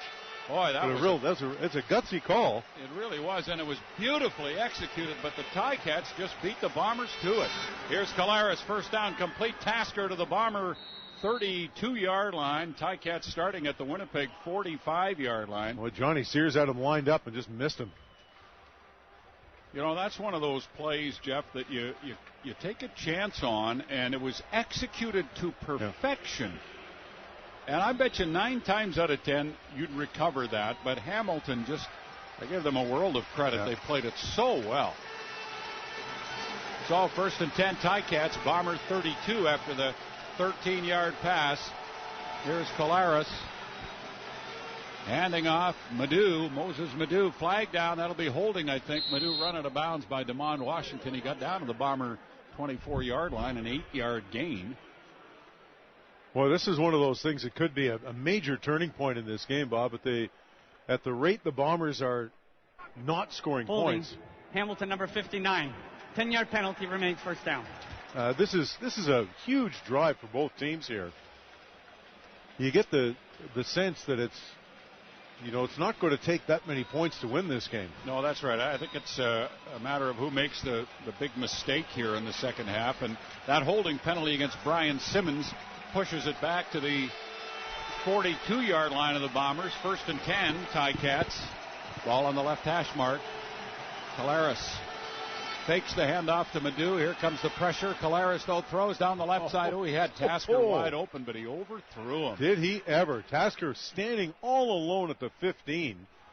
The Bombers confused in the coverage over on that side of the field. Nobody had the short third, which is what have been where Tasker was located, and that was just a bad throw. DeMond Washington, Chris Randall having a meeting down there. Boy, they got away with one. You're right, Jeff. 2nd and 20. TiCats, Bomber 42-yard line. Left hash again. Tasker and Ellingson wide left. Giguere and Bakari Grant and Fantuz split to the right side. Collaros back to pass. Gets pretty good protection down the middle now. He's got Tasker wide open at the Bomber 27. He flips it back to a teammate. And the TiCats recover at the Bomber 30-yard line. I'm not sure what Tasker was thinking there. He tried to flip it back to Ellingson, and Ellingson recovered it at the Bomber 30. Well, that was almost a disaster for Hamilton. And when Luke Tasker gets off the field, coach is going to say, don't do that. Don't, ever. Never do. Don't. That almost cost you a chance at a field goal. I don't think it was punched out of his hands. No, I think he flipped it. Yeah, that was deliberate. He was trying to flip it back. That'll leave the TiCats in 3rd down and 8 at the Bomber 30-yard line. And Justin Medlock will come on and attempt a 37-yard field goal. And the Bombers have no one back in the end zone. The kick by Medlock is up, and it is good. And that gives Hamilton a 13-5 lead. We are just over 2 minutes into the third quarter, and you're listening to the Recycle Everywhere Blue Bomber Football Radio Network.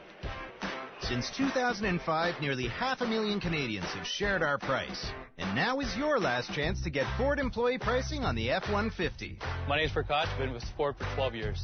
The best part of the F-150 is the EcoBoost. The torque, the power, the performance. Ready Aim Fun. Splatters, paintball.com, and you can enter at cjob.com. Bombers after the Hamilton field goal, trailing 13-5. 1st and 10 at their 35-yard line. They don't ask Hamilton to kick off because the TiCats have the wind. And Drew Willie. Shotgun from left half. Hands off Grigsby. Nick Grigsby runs right into Ted Laurent and is stopped for little or no gain. Laurent's a tough guy to move out of there. He's so big and he's low to the ground. And Bombers just can't seem to move him out of there. He's had a big game today. No gain. They spot it right back down on the Bomber 35-yard line. Pombreon comes out. And Corey Watson back in there. 2nd and 10, middle of the field.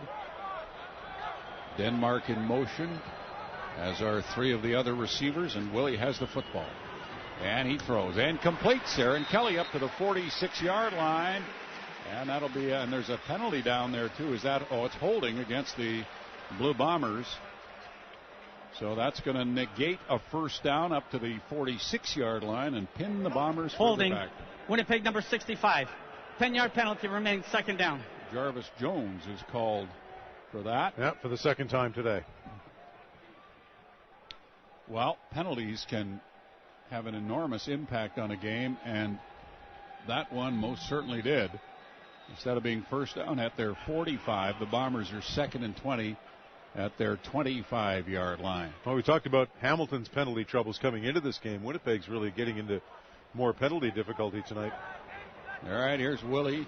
Back to pass again. Gets good protection this time and goes long. He's got a man wide open, and he overthrew Clarence Denmark at the 50-yard line of Hamilton. Off his fingertips, and if that ball is there, that's a touchdown, and the Hamilton secondary is having a collective meeting as they go off the field because that was a blown coverage to let Clarence Denmark go just off the fingertips, ever so close, and sometimes those are the plays. That's the difference in the end of a game. Yeah, it's a missed opportunity. It was a good read by Drew Willie. He had lots of time, laid it out there. Here's just a little too far. The kick by Hairolahu down to the TiCat 47. Banks is stopped at the 53-yard line, and then there's a little extracurricular activity at the end of that. 13-5, Hamilton in front. Boy, that was a missed opportunity. Well, there have been a couple by the Bombers, and again, that's one of the things that's plagued them over the last 6 weeks when they've gone 1-5 is some of these missed opportunities that, you know, you look at them and you see, you know, they're playing pretty decent. They're moving the ball okay. They're not playing badly on defense, but you look up at the scoreboard and it's not very impressive. That was only a 28-yard kick into the wind. TiCats 1st and 10 at their 54-yard line. Collaros back to pass over the middle, and he's got it complete to Madu down to the Bomber 46. Moses Madu out of the backfield has a first down to the Blue Bomber 46-yard line. Well, the Tiger Cats need to keep their offense on the field for a little while. They haven't done a very good job of that tonight. No. It's something they've done extremely well in the last 4 or 5 weeks, but not tonight. We'll go down to Sean Leslie in a minute and find out how the wind has changed. 1st and 10, TiCats, Bomber 46-yard line. Collaros back to pass. Boy, he gets all kinds of time. And now he's being rushed. He fumbled the ball, and it goes out of bounds at center field, but it's Hamilton ball. They're ruling Collaros is the last one who touched it as it rolled out of bounds. Booker with the hit, and the ball came out. Well, that's just a young quarterback mistake by Zach Collaros, because he had Andy Fantuz, who had found the soft spot in the zone, and he either didn't see him or wouldn't pull the trigger. And it almost cost his team a turnover. 9-yard loss, 2nd and 19, TiCats. The ball at center field now on the right hash mark. Ellingson and Tasker wide left. Fantuz, Bakari Grant, and Jaguar wide left. And Collaros with the ball. The Bombers coming with pressure. Collaros gets away from some, but not all. He's down at the Blue Bomber 52-yard line, so he gains 7 or 8, but they're left in 3rd and long. Sean, what's the wind doing down there? Well, Bob, it's definitely picking up. The flag's on top of the uprights now, about horizontal with the ground on one end of the stadium. It's right in the face of the Bombers in this quarter. It's going to be a factor. It wasn't earlier, but looks like it's picking up. Might be a factor towards the end of this game. All right, Medlock to kick with it. And he angles it out of bounds, and it goes out of bounds, but not anywhere near where he wanted it to. It'll be up, I would think, around the Bomber 20-yard line. Was it inside the 20 is the question, and the answer is no. We have a timeout, and the TiCats lead 13-5. You're listening to the Recycle Everywhere Blue Bomber Football Radio Network.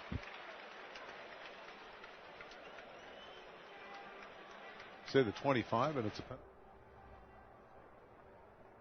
Illegal Calgary Stampeders, Saturday, October 18th. Believe in Blue. The station that bleeds blue and gold. This is 680 CJOB. 31 seconds left. We're in the third quarter at Investors Group Field in Winnipeg. The Hamilton Tiger Cats lead the Winnipeg Blue Bombers 13-5.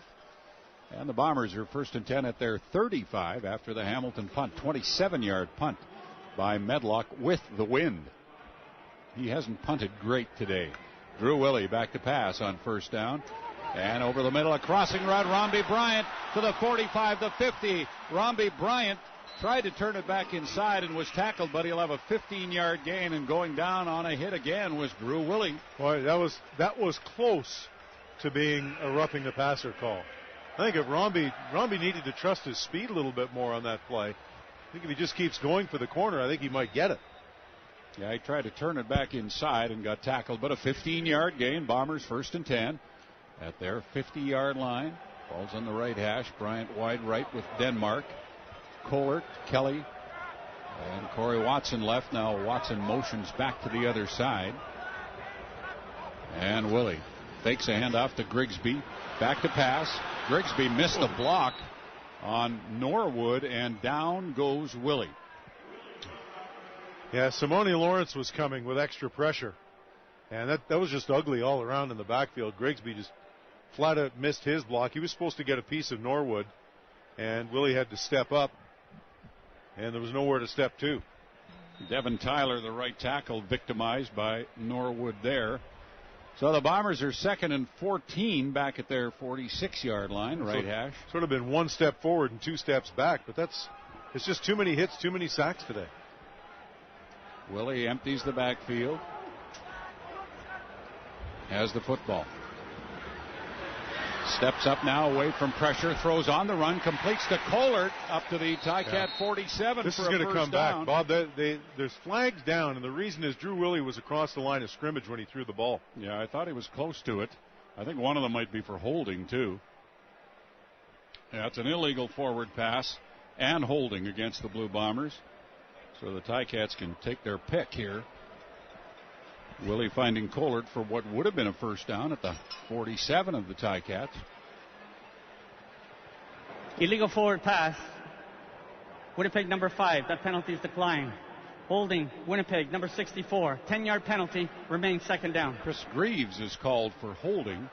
So the Bombers have really put themselves in a penalty hole here today, Bob. They've taken far too many penalties, and they're not an efficient enough offense to overcome these penalties. Well, when you're second in, not long, when I say long, not 8 or 9, but second in this case, 24 yards, you've really given yourself an impossible task. Yeah. And when you're working into the wind like this, it's just compounds. So from their 36, the Bombers, 2nd and 24. Willie, back to pass, drops it off to Grigsby. He's to the 40. Grigsby tried to cut back and slipped at the 43. Grigsby just made the same mistake on that play that Romby Bryant did 2 plays earlier, where instead of just trying to outrun the defender to the corner, puts on the brakes, tries to cut it back inside, and winds up getting tackled. 3rd down and 18, Bombers at their 43-yard line. So Haralahu will kick into the wind. Good snap from Fitzgerald. And a pretty good kick by Haralahu. The wind grabs it now, and it's caught at the 21. It'll be a 15-yard, no yards penalty against the Bombers. Dan West with the tackle. TiCats will have pretty good field position. They lead 13-5, 7 minutes left, 3rd quarter. You're listening to the Recycle Everywhere Blue Bomber Football Radio Network.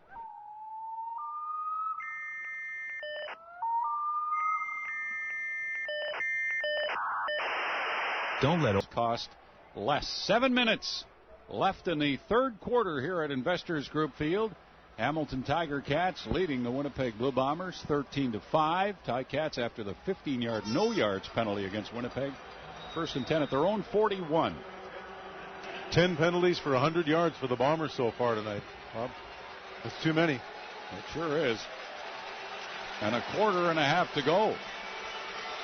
Calaris from left hash.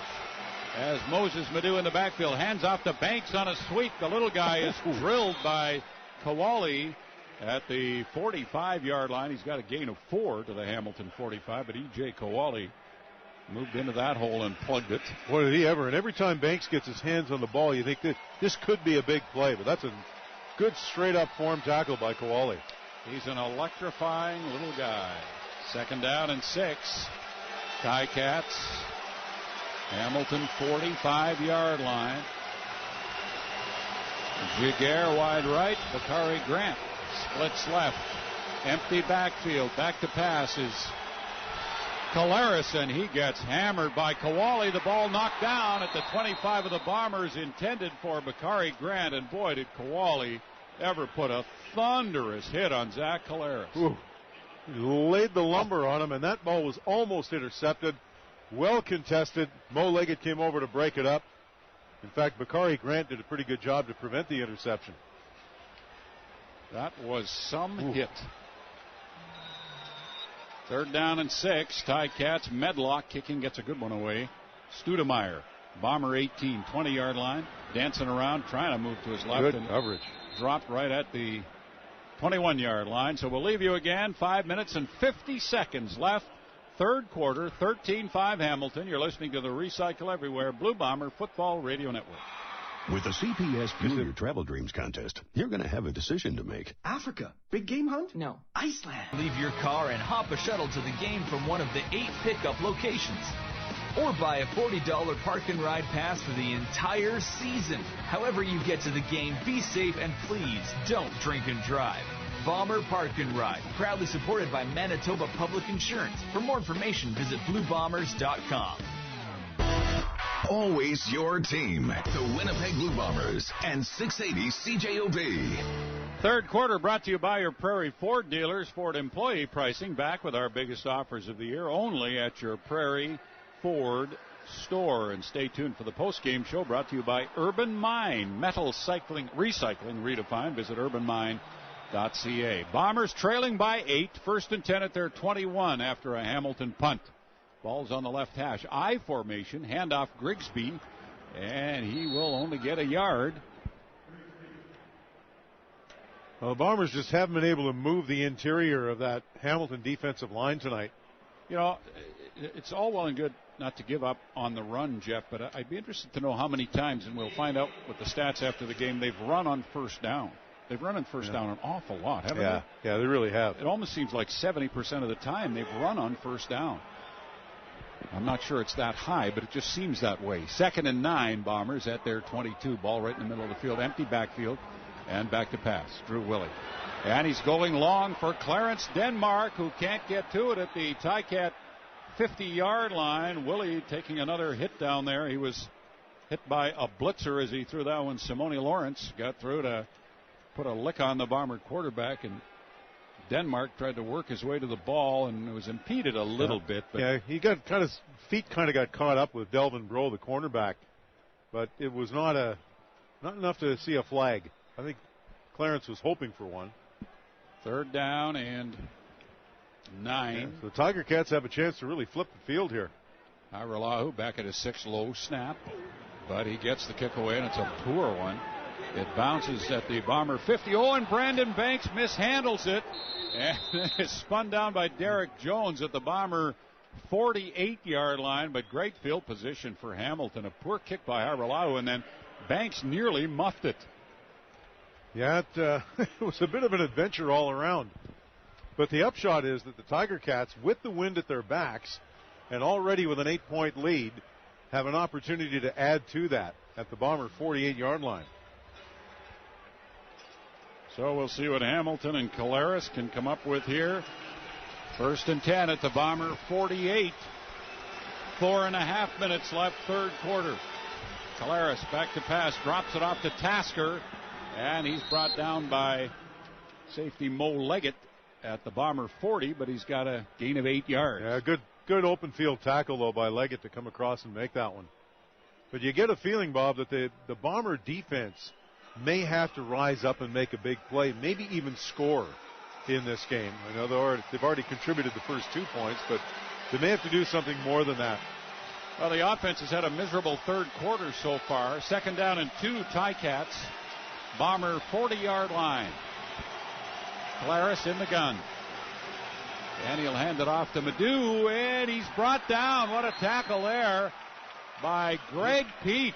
Oh, outstanding work by Peach, stopping him 2 yards short of the first down. Well, that's a sensational play by Greg Peach, who just shot through the interior, beat his block of Prime, who's the fullback, who was supposed to be lining up in a kind of a tight end spot, and missed his block on Peach, who comes up with a terrific play and forces the Tiger Cats into a long but makeable field goal attempt. Well, the Bomber defense certainly holding its ground here in the third quarter, and the TiCats have been in Winnipeg's end of the field the entire quarter. Well, yeah, after the failed attempt at a short kickoff to open up the second half, that resulted in 3. Medlock from 47 yards with the wind. Ball on the tee, in the air, and it's wide left. And let's see, is Mo Leggett going to bring it out? Yes, he is. He's up to the 5, the 10, dancing around and up to about the 13 or 14-yard line with 3:04 left. The point there would have made it 14-5. Yeah, it makes it a 9-point game, I guess. Maybe in a situation like this, the Bombers are thinking that every point may matter. I don't know if he was told to bring that out or it was left on his own. O'Shea's going to go over and have a talk with him. Well, that's probably an indication that he was expected to give up the single. No, actually, O'Shea didn't talk to him. So, oh well, maybe not then. Good news for Leggett. Yep. Today's game brought to you in part by Super Lube Auto Center, home of the best 10-minute oil change. Bombers still down 13-5. First and 10 from their 14-yard line. And this time they'll pass on first down, and it's an out pattern. Aaron Kelly at the 20 and up to the 22. He gets a good gain of 7, close to 8 yards on the play.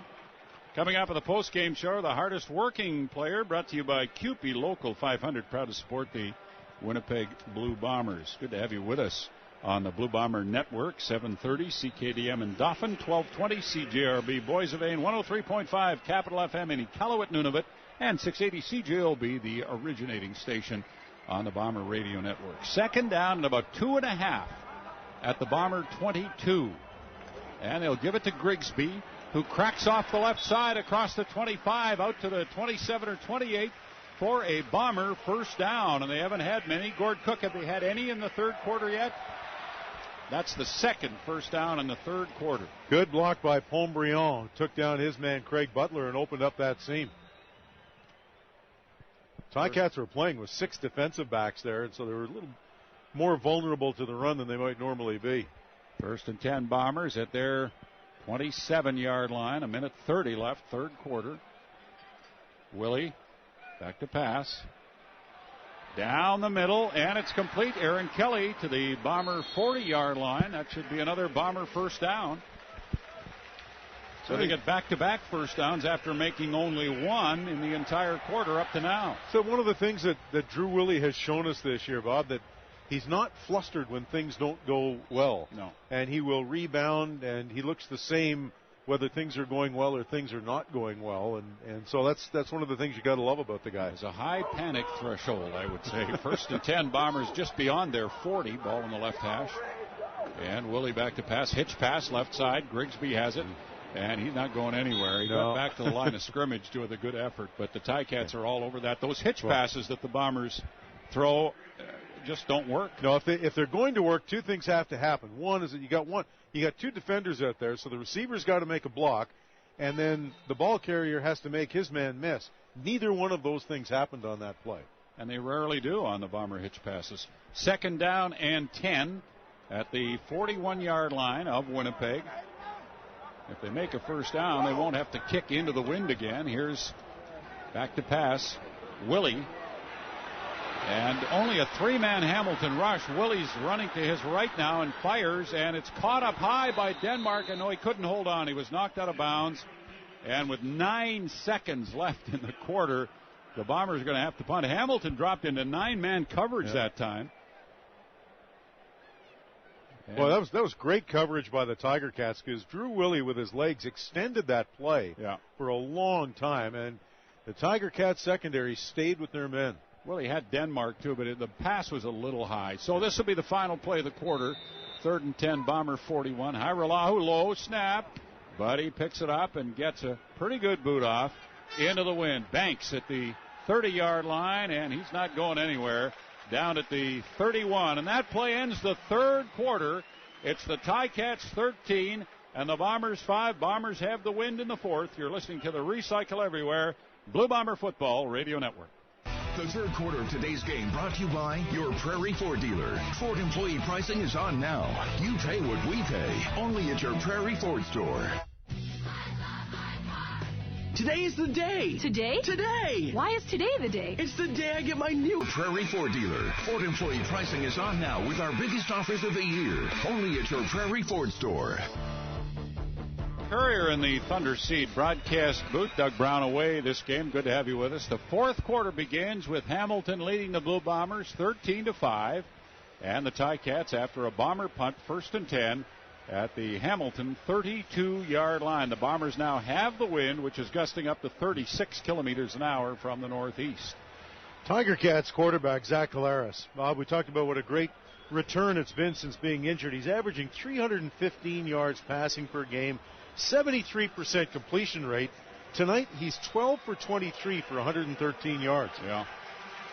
Well, he lines up. But he's winning the game. He lines up in shotgun from the 31-yard line. Ball in the right hash. Collaros drops it out here for Tasker. And he made the grab at the 34. And Johnny Sears was right there to say you're not going any farther. So a gain of 3 yards. We'll call it up to the TiCat 34-yard line. And it'll be 2nd down and 7 TiCats. Collaros trying to get them without a huddle going here. He's calling out plays to his receivers. Ball's on the left hash. And the Bombers line up with 7 on the line of scrimmage. Here comes the blitz, and the pass complete over the middle to Giguere, who's brought down at the 42 by Mo Leggett. But he will be very close to a first down. As a matter of fact, I think he has it. It looks from the way they spotted the ball. Great job by Zach Collaros to see the pressure coming, to get rid of the football, and to Giguere for cutting his pattern off short and dragging it across the middle. The Bombers were loaded up on that one. TiCats 1st and 10. Again, they're not going to huddle at their 43-yard line. Brandon Banks wide left. Moses Madu, the running back, next to Collaros. 4 receivers to the right side. Collaros back to pass. He wants Fantuz and has him. And Teague Sherman has Fantuz, but not before he gets to the 50-yard line. First catch of the game for Andy Fantuz. How about that? First catch of the night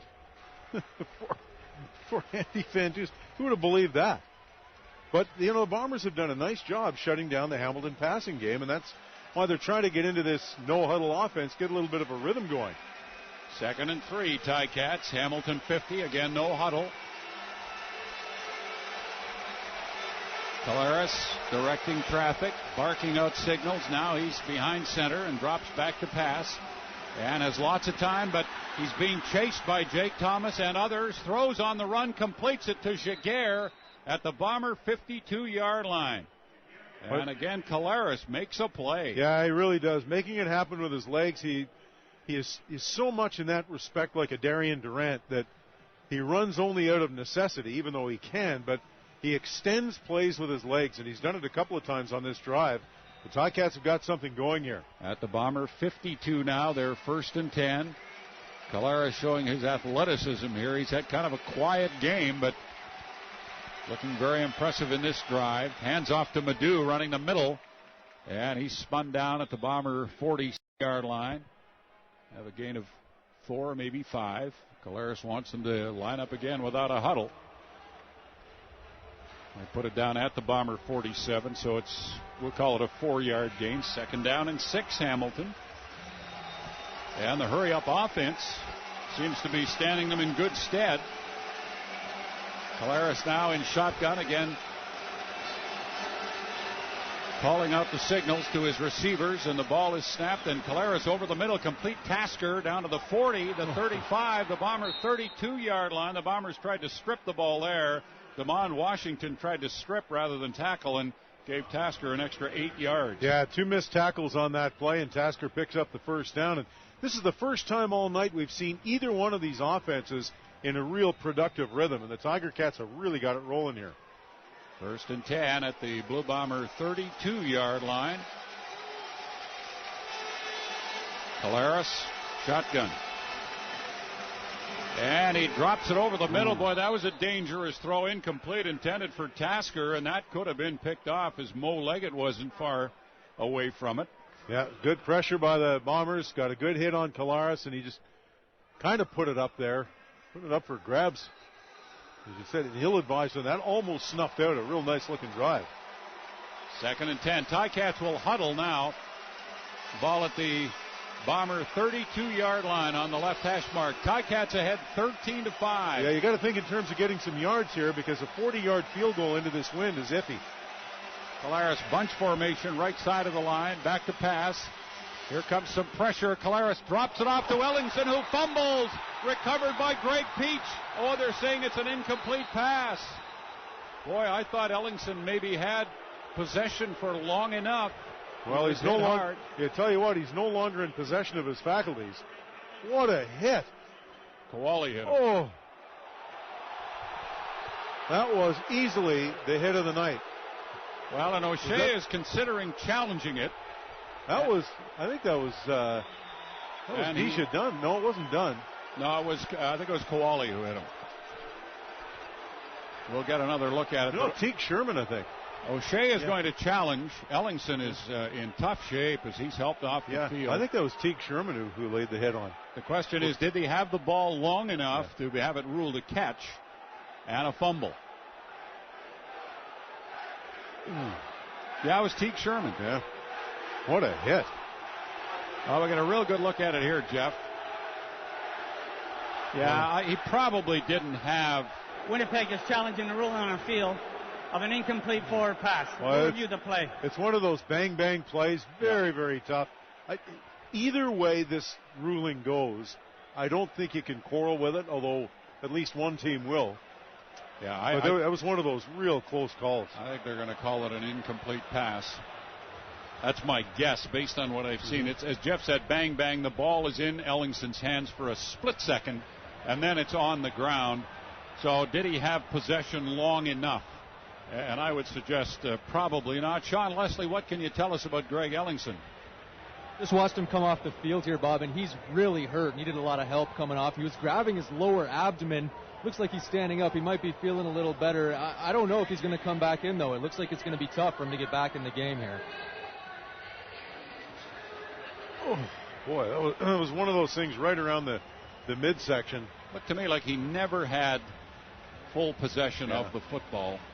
Yeah, I think the Bombers will be pleasantly surprised if this goes their way. And the Tiger Cats will be infuriated. We have 10:47 left in the game.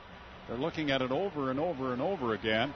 Ticats ahead 13-5. If this goes their way, they'll try a field goal, a 39-yard field goal into the wind. If it goes the Bombers' way, the Bombers will have the football. So it's a rather significant decision. I think Ellingson might be winded as much as anything. He took that right in the kind of the pit of the stomach. Here comes Kim Murphy, the head referee. After review, the ruling on the field has been confirmed by replay. It will be third down. Well, it's hard to quarrel with that. Kim Murphy's not the most popular guy in Winnipeg today. No, but he doesn't make that call. That's made by... No, and that's probably the right call as well. I think it is. Yeah. All right, so Medlock on 3rd and 10 will attempt a 39-yard field goal into the wind. Mo Leggett in the end zone for the Bombers. Tasker will hold it. Ball is down, the kick is up, and did it drift off to the right? No, it's good. A 39-yard field goal by Medlock, and the Ticats go ahead 16-5 with 10 minutes and 25 seconds left in the fourth quarter. You're listening to the Recycle Everywhere Blue Bomber Football Radio Network. Since 2005, nearly 500,000 Canadians have shared our price. And now is your last chance to get Ford employee pricing. My name's Shannon. I've been with Ford. In Sorrento away, save over $5,000. Winnipeg Kia, where Kia's always cost less. Ticats will kick off. Justin Medlock after the field goal. Kickoff into the wind. Again, he's got a big leg, and he'll be able to, I would think, root it down there a pretty good distance. So the onus now on the Bomber offense to get down there and score some points. 16-5. That was the nicest looking drive by either one of these teams tonight, though, I think. Wasn't it, Bob? Just the crispness with which Hamilton moved that ball. Medlock's boot, Studemeyer, Bomber 13-yard line. Back to the 15. He's to the 20. He's to the 25. He's to the 30. The 40. He's to the 50. Jumps over Medlock and down to the Ticat 47-yard line. There's the lift, maybe, that the Bombers needed. Kickoffs for Jim Gauthier, Chevrolet, 1400 McPhillips. Boy, they blocked it up just right. And down for the second time today is Hamilton cornerback Courtney Stephen. A 50-yard return by Studemeyer. And that's, as you said, Bob, that's really the kind of lift that the Bombers needed. And Stephen is struggling to his feet. Yeah, when he goes down, he looks like he's in awful discomfort, and then he gets up and walks off the field and comes back into the game. 62-yard kick and a 50-yard return. Today's game brought to you in part by Super Lube Auto Center, home of the best 10-minute oil change. So the Bombers are almost already in field goal range. And we'll see what they can do now from the TiCat 47. They have not had great field position very much in this game. No, they've been in the red zone once and had to settle for a field goal. Hamilton's only allowed the opposition coming into this game in the last 4 games 6 trips into the red zone in 4 games. That's impressive. It sure is. All right, from the TiCat 47, Willie back to pass. Down the middle with it he goes, and it comes up short of the intended receiver, Aaron Kelly. And Drew Willie kind of hangs his head. He knows he didn't throw that one with the accuracy and authority he would like to. No, not the usual accuracy. And Simone Lawrence was licking his chops over that one. Thought he should have had a shot at it. 2nd down and 10, Bombers at the TiCat 47. Denmark, Kelly, and Kohlert wide left along with Corey Watson. Corey Watson hasn't caught a pass today. Grigsby moves out of there too, so empty backfield. And here's Willie back to throw. Fires, and Aaron Kelly can't make the grab. Boy, he just got buried by, I think it was Rico Murray, the defensive back. He is a mean dude back there. Yeah, Murray. He really is. And the pass was a little off target as well, and Kelly was kind of reaching back for it. Rico Murray was having none of that. So a couple of off-target throws for Drew Willie. Yeah. And the drive, well, there wasn't a drive. This possession set up by a great return, and the Bombers aren't able to do anything with it. 3rd down and 10. Hairolahu will attempt to kick it out of bounds deep in Hamilton territory, and he got it out of bounds, but where they're going to spot it, I don't know. We'll take a timeout. 9:26 left, 4th quarter. Hamilton 16, Bombers 5. You're listening to the Recycle Everywhere Blue Bomber Football Radio Network. If more than 200 years of seed conditioning, growing, and experience isn't enough, Thunder Seed's superior genetics and industry-leading traits in corn and soybeans will leave you impressed come harvest. Every farmer knows. Hamilton 16, Bombers 5. TiCats 1st and 10 at their 10-yard line after the Bomber punt. Caleras brings them out on left hash. Banks wide right. Giguere splits left with Fantuz. Bakari Grant also to the right side along with Tasker, and they hand it off to Moses Madu, who's up to the 17 or 18-yard line. Boy, that left side just opened right up. It did ever. Another good hit by Kowali, who came flying over. The Bombers are hitting tonight, there's no question. Grigsby would like to have some holes like that. 2nd down and 3, TiCats from their 17. Each and every one of these plays becomes very, very large now as the Bombers have the wind and need to force Hamilton to kick into it. Caleras back to pass. And he fires, but nowhere near his intended receiver. And it is a 2 and out. So Medlock's going to have to kick it into the breeze. It looked like Caleras was expecting, he was expecting something that didn't happen. He was expecting somebody to be in that zone, and nobody was. So the Bombers will get the ball back, but you start to take a look at the clock a little bit now at this point of the game, and it's some points would be a good idea here. Medlock at his 3 to take the snap. 3rd down and 3. You give up 2 here? Oh no, I don't think so. No, I don't think so either. There's the snap to Medlock. And the kick is a poor one. It lands at the TiCat 45, and it's picked up at the TiCat 54 by Studemeyer, who's drilled by Marcellus Bowman back at center field. Boy, that's a punt, Jeff, that's got to be caught. Yeah, you have that to punt come up has and to catch be it. caught. Yep. There is a flag. Them 15 yards, and they're calling the Bombers for holding. 15 yards they give up by not catching that punt. Yeah. On the return, holding. Winnipeg, number 83. 10-yard penalty. 1st down. And when teams are kicking into the wind, why don't you have a short man and then a deeper guy? Yeah, you have to be able to come up and catch it. That's all there is to it. And Studemeyer was overly cautious on that one. So the Bombers with the penalty all the way back to their 44-yard line instead of being in Hamilton territory. 1st and 10, Winnipeg down 16-5. Willie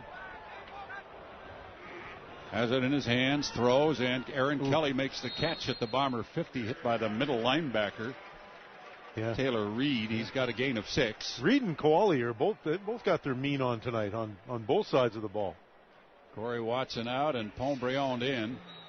They don't look to Corey Watson very much these days. It's funny if Corey Watson's still a member of this football team. 2nd down and 4. Bombers, 7.5 minutes left. Willie with Grigsby set next to him in the backfield. Here comes the TiCat pressure. There's a crossing route. Rombie Bryant, 50, 45, 40, 35, 30, down to the TiCat 26-yard line. Wow, somebody just forgot to cover Rombie Bryant. They just flat out missed him. Big play for the Blue Bombers. Nothing fancy about it, just a little drag pattern across the middle, and Rombie was uncovered, and then he turned on those legendary jets. 29-yard gain, 1st and 10 at the TiCat 26-yard line. Approaching the Rona red zone. Ball's on the right hash. Robert Marv in the game. And he'll hand it off to Grigsby. Grigsby, the 20, down to the 15, the 10, the 5. Oh, he's tripped up at about the 3-yard line, and they're throwing a flag, I think, for tripping against the TiCats. I think that's what it's going to be. As Grigsby found a huge hole. No, the TiCats are saying it's against the Bombers. After yards were gained. Holding. Winnipeg number 83. 10 yards. 1st down. That's back-to-back holding penalties against Fiore Godino. One on special teams and one on a lovely gain by Nick Grigsby after the yards were gained. O'Shea's over there talking to him, and Fiore Godino is pleading his case. So it's 1st down, Bombers, but back now at the 25-yard line of Hamilton. Well, the Bombers have they've done everything they can to hurt themselves here tonight. It's 1 forward and 2 back. All right, Willie in shotgun from the 25-yard line, back to pass. And it's another crosser. It's Grigsby at the 15, the 10. He's to the 5, touchdown. No, he stepped out of bounds at the 5. He stepped out of bounds at the 5. Hold on, they've marked him out at the 5-yard line. Yeah, good call by the officials. Nick took the ball at about the 20, stepped out around just inside the 7-yard line. Yeah, just inside the 6, actually, Jeff. Yeah. So the Bombers will be 1st and goal at the TiCats 6-yard line. And Grigsby's padding, saying, pointing to himself, I say that's my fault. Shouldn't have made that mistake, because that should have been a touchdown, and he knows it. All right, 1st and goal at the 6 in the Rona red zone now. I mean, boy, they make it hard on themselves, don't they? They sure do. Willie in shotgun. Grigsby behind him. And a fake to Grigsby. Willie pulls it down, rolls to his left, fires it deep into the end zone, and it's caught for a touchdown. Corey Watson, who we just talked about, deep in the end zone, goes down low and pulls it up for the Bomber touchdown. Well, it's a great play, great concentration by Corey Watson, who has not had a football thrown to him tonight. Not an easy catch. Great concentration, staying in the game. And the Bombers are going to go for 2 here. Yeah, it's now 16-11. 2 makes it 16-13 with 5 minutes and 52 seconds left. You know, Jeff, there have been 6 fourth-quarter comebacks this year in the CFL. The Bombers have made 3 of them. That's impressive. And this could be one of them. Well, it could be. All right, here comes the 2-point conversion from the 5-yard line. 16-11 now for Hamilton. And the ball in the middle of the field. The Bombers, Willie will come out in shotgun. And the clock runs for this play, as it does for all converts. So here's Willie. Back to pass. Lofts it into the end zone. And it was intended for Watson, who looked like he was grabbed by the Hamilton defensive back, but he couldn't get to it. Boy, Bob, if Drew Willie had chosen to do so, he could have walked into the end zone around the left end. All right, 16-11 Hamilton. You're listening to the Recycle Everywhere Blue Bomber Football Radio Network.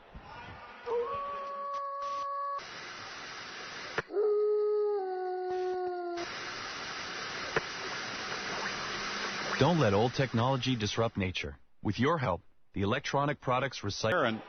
Banks are back at the TiCat 15 and 20-yard line. Keith McCullough, what do you have for us? Drew Willie giving a little bit of a pep talk to his team here and reminding them what happened the last time they played the Hamilton Tiger Cats, obviously away in Hamilton. The Bombers came back, scored that winning touchdown. He went down the line, he patted every one of them on the head, telling them, hey, we just need one more. Let's go get it. All right, here's the Hairelahu kickoff. And Banks is going to have to retreat to his 3-yard line, and the little guy straight up the middle. And he's cut down at the 20-yard line. All kinds of flags down. Fiola Godino made the play. Little redemption there, maybe. Well, he took that penalty earlier, but in the end, Jeff, that was a wash because the Bombers did go in and score. Yeah, it's a sign of how difficult the Bombers make it for themselves sometimes. Yeah. They overcame 2 Fiola Godino penalties. Nick Grigsby stepping out inside the 6 on what would have been a touchdown. On the return, illegal block. Hamilton, number 81. Half the distance to the goal. First down. Anyway, they eventually scored the touchdown, but they didn't make it easy on themselves. All right, so the TiCats are pinned way back at their 9-yard line after the kickoff and the penalty. And the crowd now is really activated here at Investors Group Field. Stay tuned for Mike O'Shea's comments on our postgame show, brought to you by Moray Auto Body, the little body shop with a big heart, online at morayautobody.ca. Polaris shotgun, empty backfield, quick pass left side, and Bakari Grant makes a heck of a catch at the 14-yard line. He was tackled immediately by Johnny Sears, but they mark him at the 15, so it's a gain of 6 yards. Second down and 4. That's just a great catch by Bakari Grant, and the layout for it. Sure was. TiCats now come out of the huddle, a ball in the left hash mark. You can hear the crowd here at IGF, I guess that is. Collaros back to pass, and he short arms it. He was hit and knocked down by Bryant Turner. It got nowhere near Bakari Grant. And the Blue Bombers are going to get it back right away. Yeah, that's a big, big play by Bryant Turner, who just keeps on bringing it. We've talked about him earlier, kind of one of the unsung players on this Winnipeg Football Club. And as nose tackles go, he's a little undersized, really. Only about 280. And a lot of the nose tackles in the league, you're talking about 300-pound guys, but he is a force in there. And now, 3rd and 4. Yeah. TiCats at their 15-yard line. This is where you don't want to go offside if you're the Blue Bombers. Medlock at the 1. There's the kick. Oh, my. Kim Murphy is contacting the kicker. Here's Studemeyer at the 50 of the TiCats. I can't believe that. Now, this is Murphy, the same referee who last week in the Ottawa-Saskatchewan game watched the Ottawa punter get run into and did not call it. Doubtless he was spoken to by the head of officials. Contacted the kicker. Winnipeg number 13. 10-yard penalty. First down, Hamilton. Wow. Yeah. We're going to get a look at that again. There was contact, but it was, Justin Medlock looked like he'd taken lessons from the old Paulus Baldiston playbook. He was almost blocked. It looks as though he was blocked into him. That's Jeff. That's a weak call. Yeah. It really is. It looked as though Unamba was actually blocked into Medlock. Well, and Medlock's foot was down when they called the penalty. Yeah. TiCats at their 25, hitch pass to Banks, who gets away from the first bomber and then is run down at the 26 or 27-yard line. I'm going to just call that's an awful call in my view. And Kim Murphy's the referee who last week in the Ottawa-Saskatchewan game let a far worse contacting the kicker penalty go. Well, that's probably overcompensating then after being spoken to, doubtless, by the head of officials. 3:25 left in the fourth quarter, 16-11 Hamilton. And the TiCats are second down and 9 at their 26-yard line. Collaros back to pass. Fires it down the right side and completes it to Banks up at the 48-yard line. Deja done with the coverage. Beautiful throw by Zach Collaros. That'll take us down to the 3-minute warning. And it's brought to you by Avalon Construction. For all your foundation repairs, call someone you trust. Visit avalonwpg.ca. You're listening to the Recycle Everywhere Blue Bomber Football Radio Network. Is there any better way to spend a morning? River Oaks Golf Course invites you to get a foursome together before 9 a.m. Monday through Friday and play 18 gorgeous holes for as little as $27.50 a person. Is there any better way to spend a morning than at River Oaks Golf Course? Book online. Force a kick here real fast and then go down and score to win this game. Well, instead of having the ball in Hamilton territory, they got the non-benefit of what was really a really marginal contacting the kicker call. I don't even think it was contacting the kicker. Never mind marginal. All right, here's Caleres from the 47, 1st and 10. Caleres in the gun, waiting for the ball. Hands off to Madu, and he'll get 2 or 3 yards across the 50, maybe to the 51-yard line. So very little yardage for Madu. The Bombers, though, now can't afford really to give up a first down. No, I think you got to make a stop here because you're going to have to drive. You're going to have to drive the field. You're going to have to do something you haven't done all night, and that is drive the field, even if you make a stop here. All right. Second down, TiCats. 6 yards to go at their 51-yard line. And Caleres burning off as much of the clock as he can. As the football, Bombers come with pressure. Caleres pulls it down and will try to run. Now he throws, and it's incomplete as he was under pressure from Deja Dunn. And the TiCats now 3rd down and 6 at the Hamilton 51, 2:14 to go. The clock won't start till the ball is snapped. Actually, a good job by Zach Caleres to extend that play again with his legs. Looked to try to make something happen, and Luke Tasker just hadn't come back far enough for the ball. Go 3rd down and 6. TiCat 51, between the 51 and the 52. Medlock. I'm guessing, Jeff, they won't go anywhere near Medlock on this punt. A block punt would be good, but after the last one, and there's Medlock's kick, and it'll be Studemeyer at the 15. The Bomber 15 to the 20, the 25, and then he's driven out of bounds at the 23-yard line. He didn't get to the 25. So Drew Willie has 2 minutes and 4 seconds to march at the length of the field. The Bombers down by 5, 16-11. A 44-yard kick and an 8-yard return. Well, you got 87 yards in you? That's the question right now for the Winnipeg offense. Well, they did in Hamilton back on the 25th of July. Do they tonight on September the 27th at Investors Group Field? We're going to find out. Back then they were in the process of opening up the season at 5-1. Okay, Willie and shotgun from the 23. TiCats show blitz. Here they come. Willie, quick pass. Aaron Kelly has it at the 30. Took one of those hard hits in the back from Rico Murray, but he held on to the ball and has a gain of 7 yards up across the Bomber 30. Going to go hurry up offense. The Bombers they're really in 3rd down territory here, I think, Jeff, aren't they? Yeah, I think at this point you got to go 3 down football. 2 minutes left, clock running, 1:55. Morley sends it back, and Willie drops it over the middle. No good, intended for Watson, and there's a pass interference call coming up here against Eric Harris of the TiCats, and that'll give the Bombers a first down.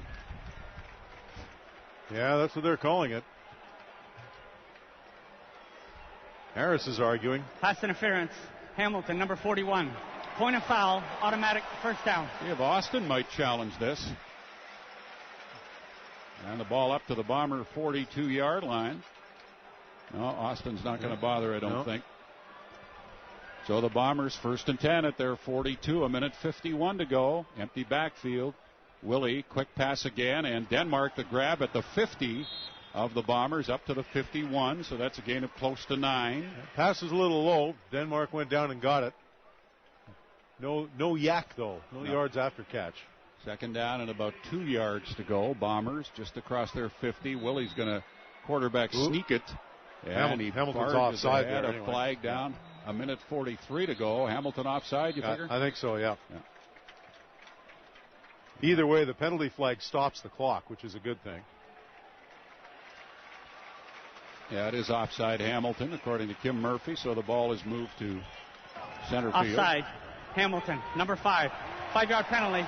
First down, Winnipeg. And 5 is Justin Hickman, so the Bombers now are first down just inside Hamilton's side of center field. The ball in the right hash, and 1:43 to go, and the clock won't start till the ball is snapped. 16-11 TiCats. Bombers, receivers in motion. Back to pass is Willie. Down the middle he goes, intending at the 41-yard line for Aaron Kelly. Well, that was more of an obvious pass interference than the one that was called 2 plays ago. Brandon Stewart was all over Kelly. But no argument from the Bombers. They just go back into the huddle. Clock stops. 1:39. Second down and 10. Just inside the 55-yard line on Hamilton's side of the field on the right hash. 1:39 to go. Willie has it. Gets good protection. Fires. And it's caught by Denmark at the 41-yard line of the Tiger Cats. And it's, again, Brandon Stewart with the coverage and the tackle, but a first down, Blue Bombers. 1:34 to go. They put it down at the 42. First and 10. Willie calls the signal from the shotgun. Time whistled in by Kim Murphy. And there's lots of time left. Willie back to pass and fires and complete to Kelly. Down to the Ticat 34-yard line. That's an 8-yard gain. 2nd and 2 with 1:25 to go. See, Bob, when you're playing, when you know you're in 3-down territory, you can work the field a little bit more. You know, it opens things up. You don't have to hit a 10-yard play. 2nd down and 2 at the Ticat 34-yard line. Willie hands off Grigsby to the 30, down to the 29 for a first down. With 1:12 left. And the Bombers will still line up without a huddle. Tense moments here at Investors Group Field in this hugely important game. Bombers down by 5, 1st and 10, just inside the Hamilton 30. Back to pass is Drew Willie looking for Corey Watson at the 15. He's got him. Watson up and trying to fight for yardage, but he's got a first down at the 15-yard line. Well, Corey Watson just exploded off the line like he knew this is my play. Ball's coming my way. And again, they are working Brandon Stewart over on this drive. 54 seconds left. Bombers at the Ticat 15, trailing 16-11. Let's see if they go after Stewart again. Willie in shotgun. Has the football.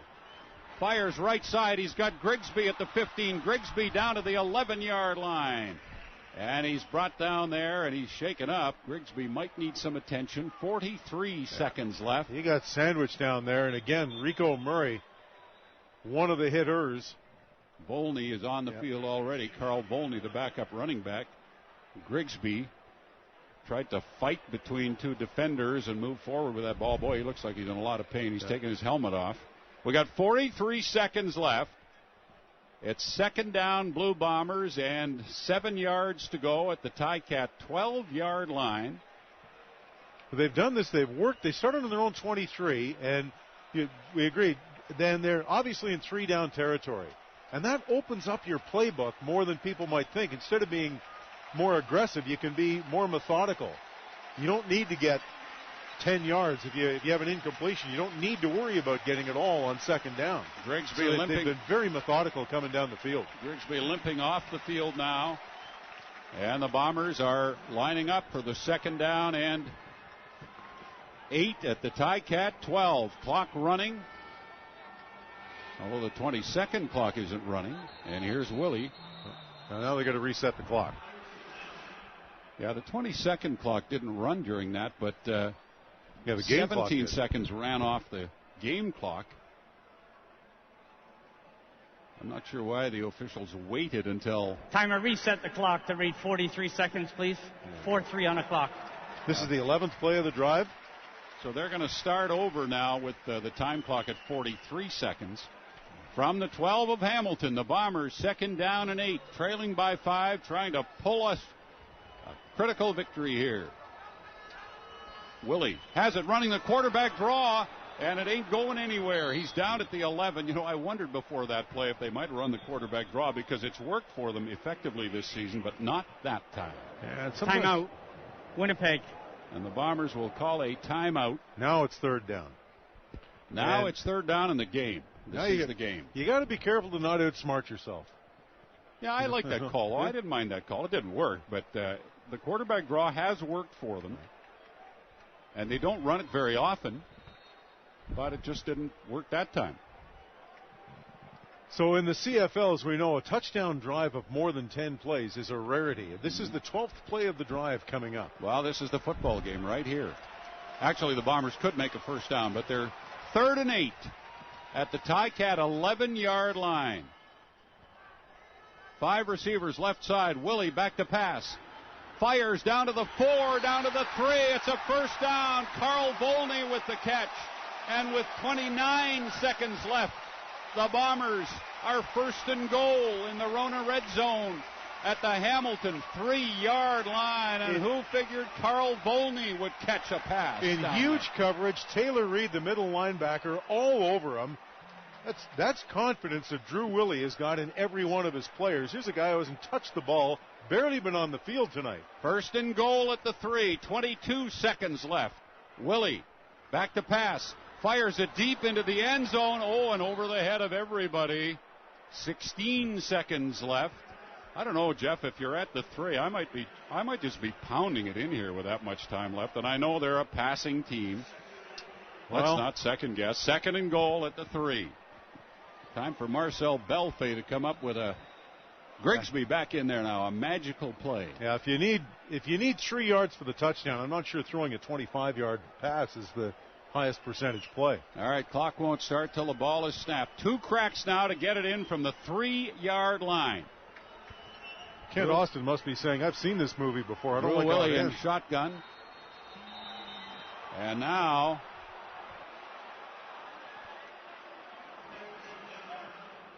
oh, is that a time count violation? Oh, my God. Time count violation. Winnipeg number 5. The penalty is lost it down. It'll be 3rd down. God. Oh. So, it's 3rd and goal at the 3-yard line. A time count violation. Things you cannot do in this situation. Oh. All right. Well, here we go. 3rd and goal. Oh, now Kim Murphy has decided to stop the play. 15 seconds to go. 16-11 Hamilton. Now they got to try to decide. Now what? Timer, put 1 second on the clock. It should read 16. 1-6 on the clock, please. Well, that second's not going to matter because the Bombers either will get in here and win the game or they'll turn it over on downs. Game on the line. Here we go. You wanted a little bit of drama, you came to the right place. What's the highest percentage play you got here? 3rd and goal at the 3. Willie back to pass. Deep into the end zone for Romby Bryant or whoever. I don't know who he was looking for, but not even close to being close to anybody. Not close to anybody. Low percentage throw twice down deep. Time count violation. You know, you're down in the 3, and Bob, I'm inclined to agree with you. You've been running the ball pretty convincingly, or you could just have a little short dump pass, little slant. You can outsmart yourself sometimes. So there's 12 seconds left, but the Bombers are going to lose this game. What a cruel, cruel loss. And a great drive at the end, but a great drive that comes up empty. So again, the Bombers get into one of those games that comes down to the last few seconds, but they are unable to win it. Early in the year, they were winning these games, and in the last couple of months, not so much. Well, it's hard to know what was called on that last throw either,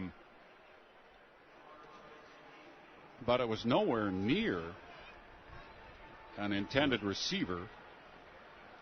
But the time count violation, wow. That's inexplicable in a situation like that.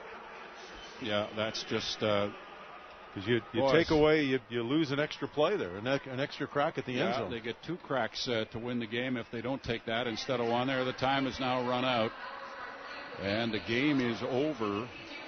And this is a crushing, heartbreaking loss for the Winnipeg Blue Bombers. Boy, we have got a lot to talk about in our post-game show, including some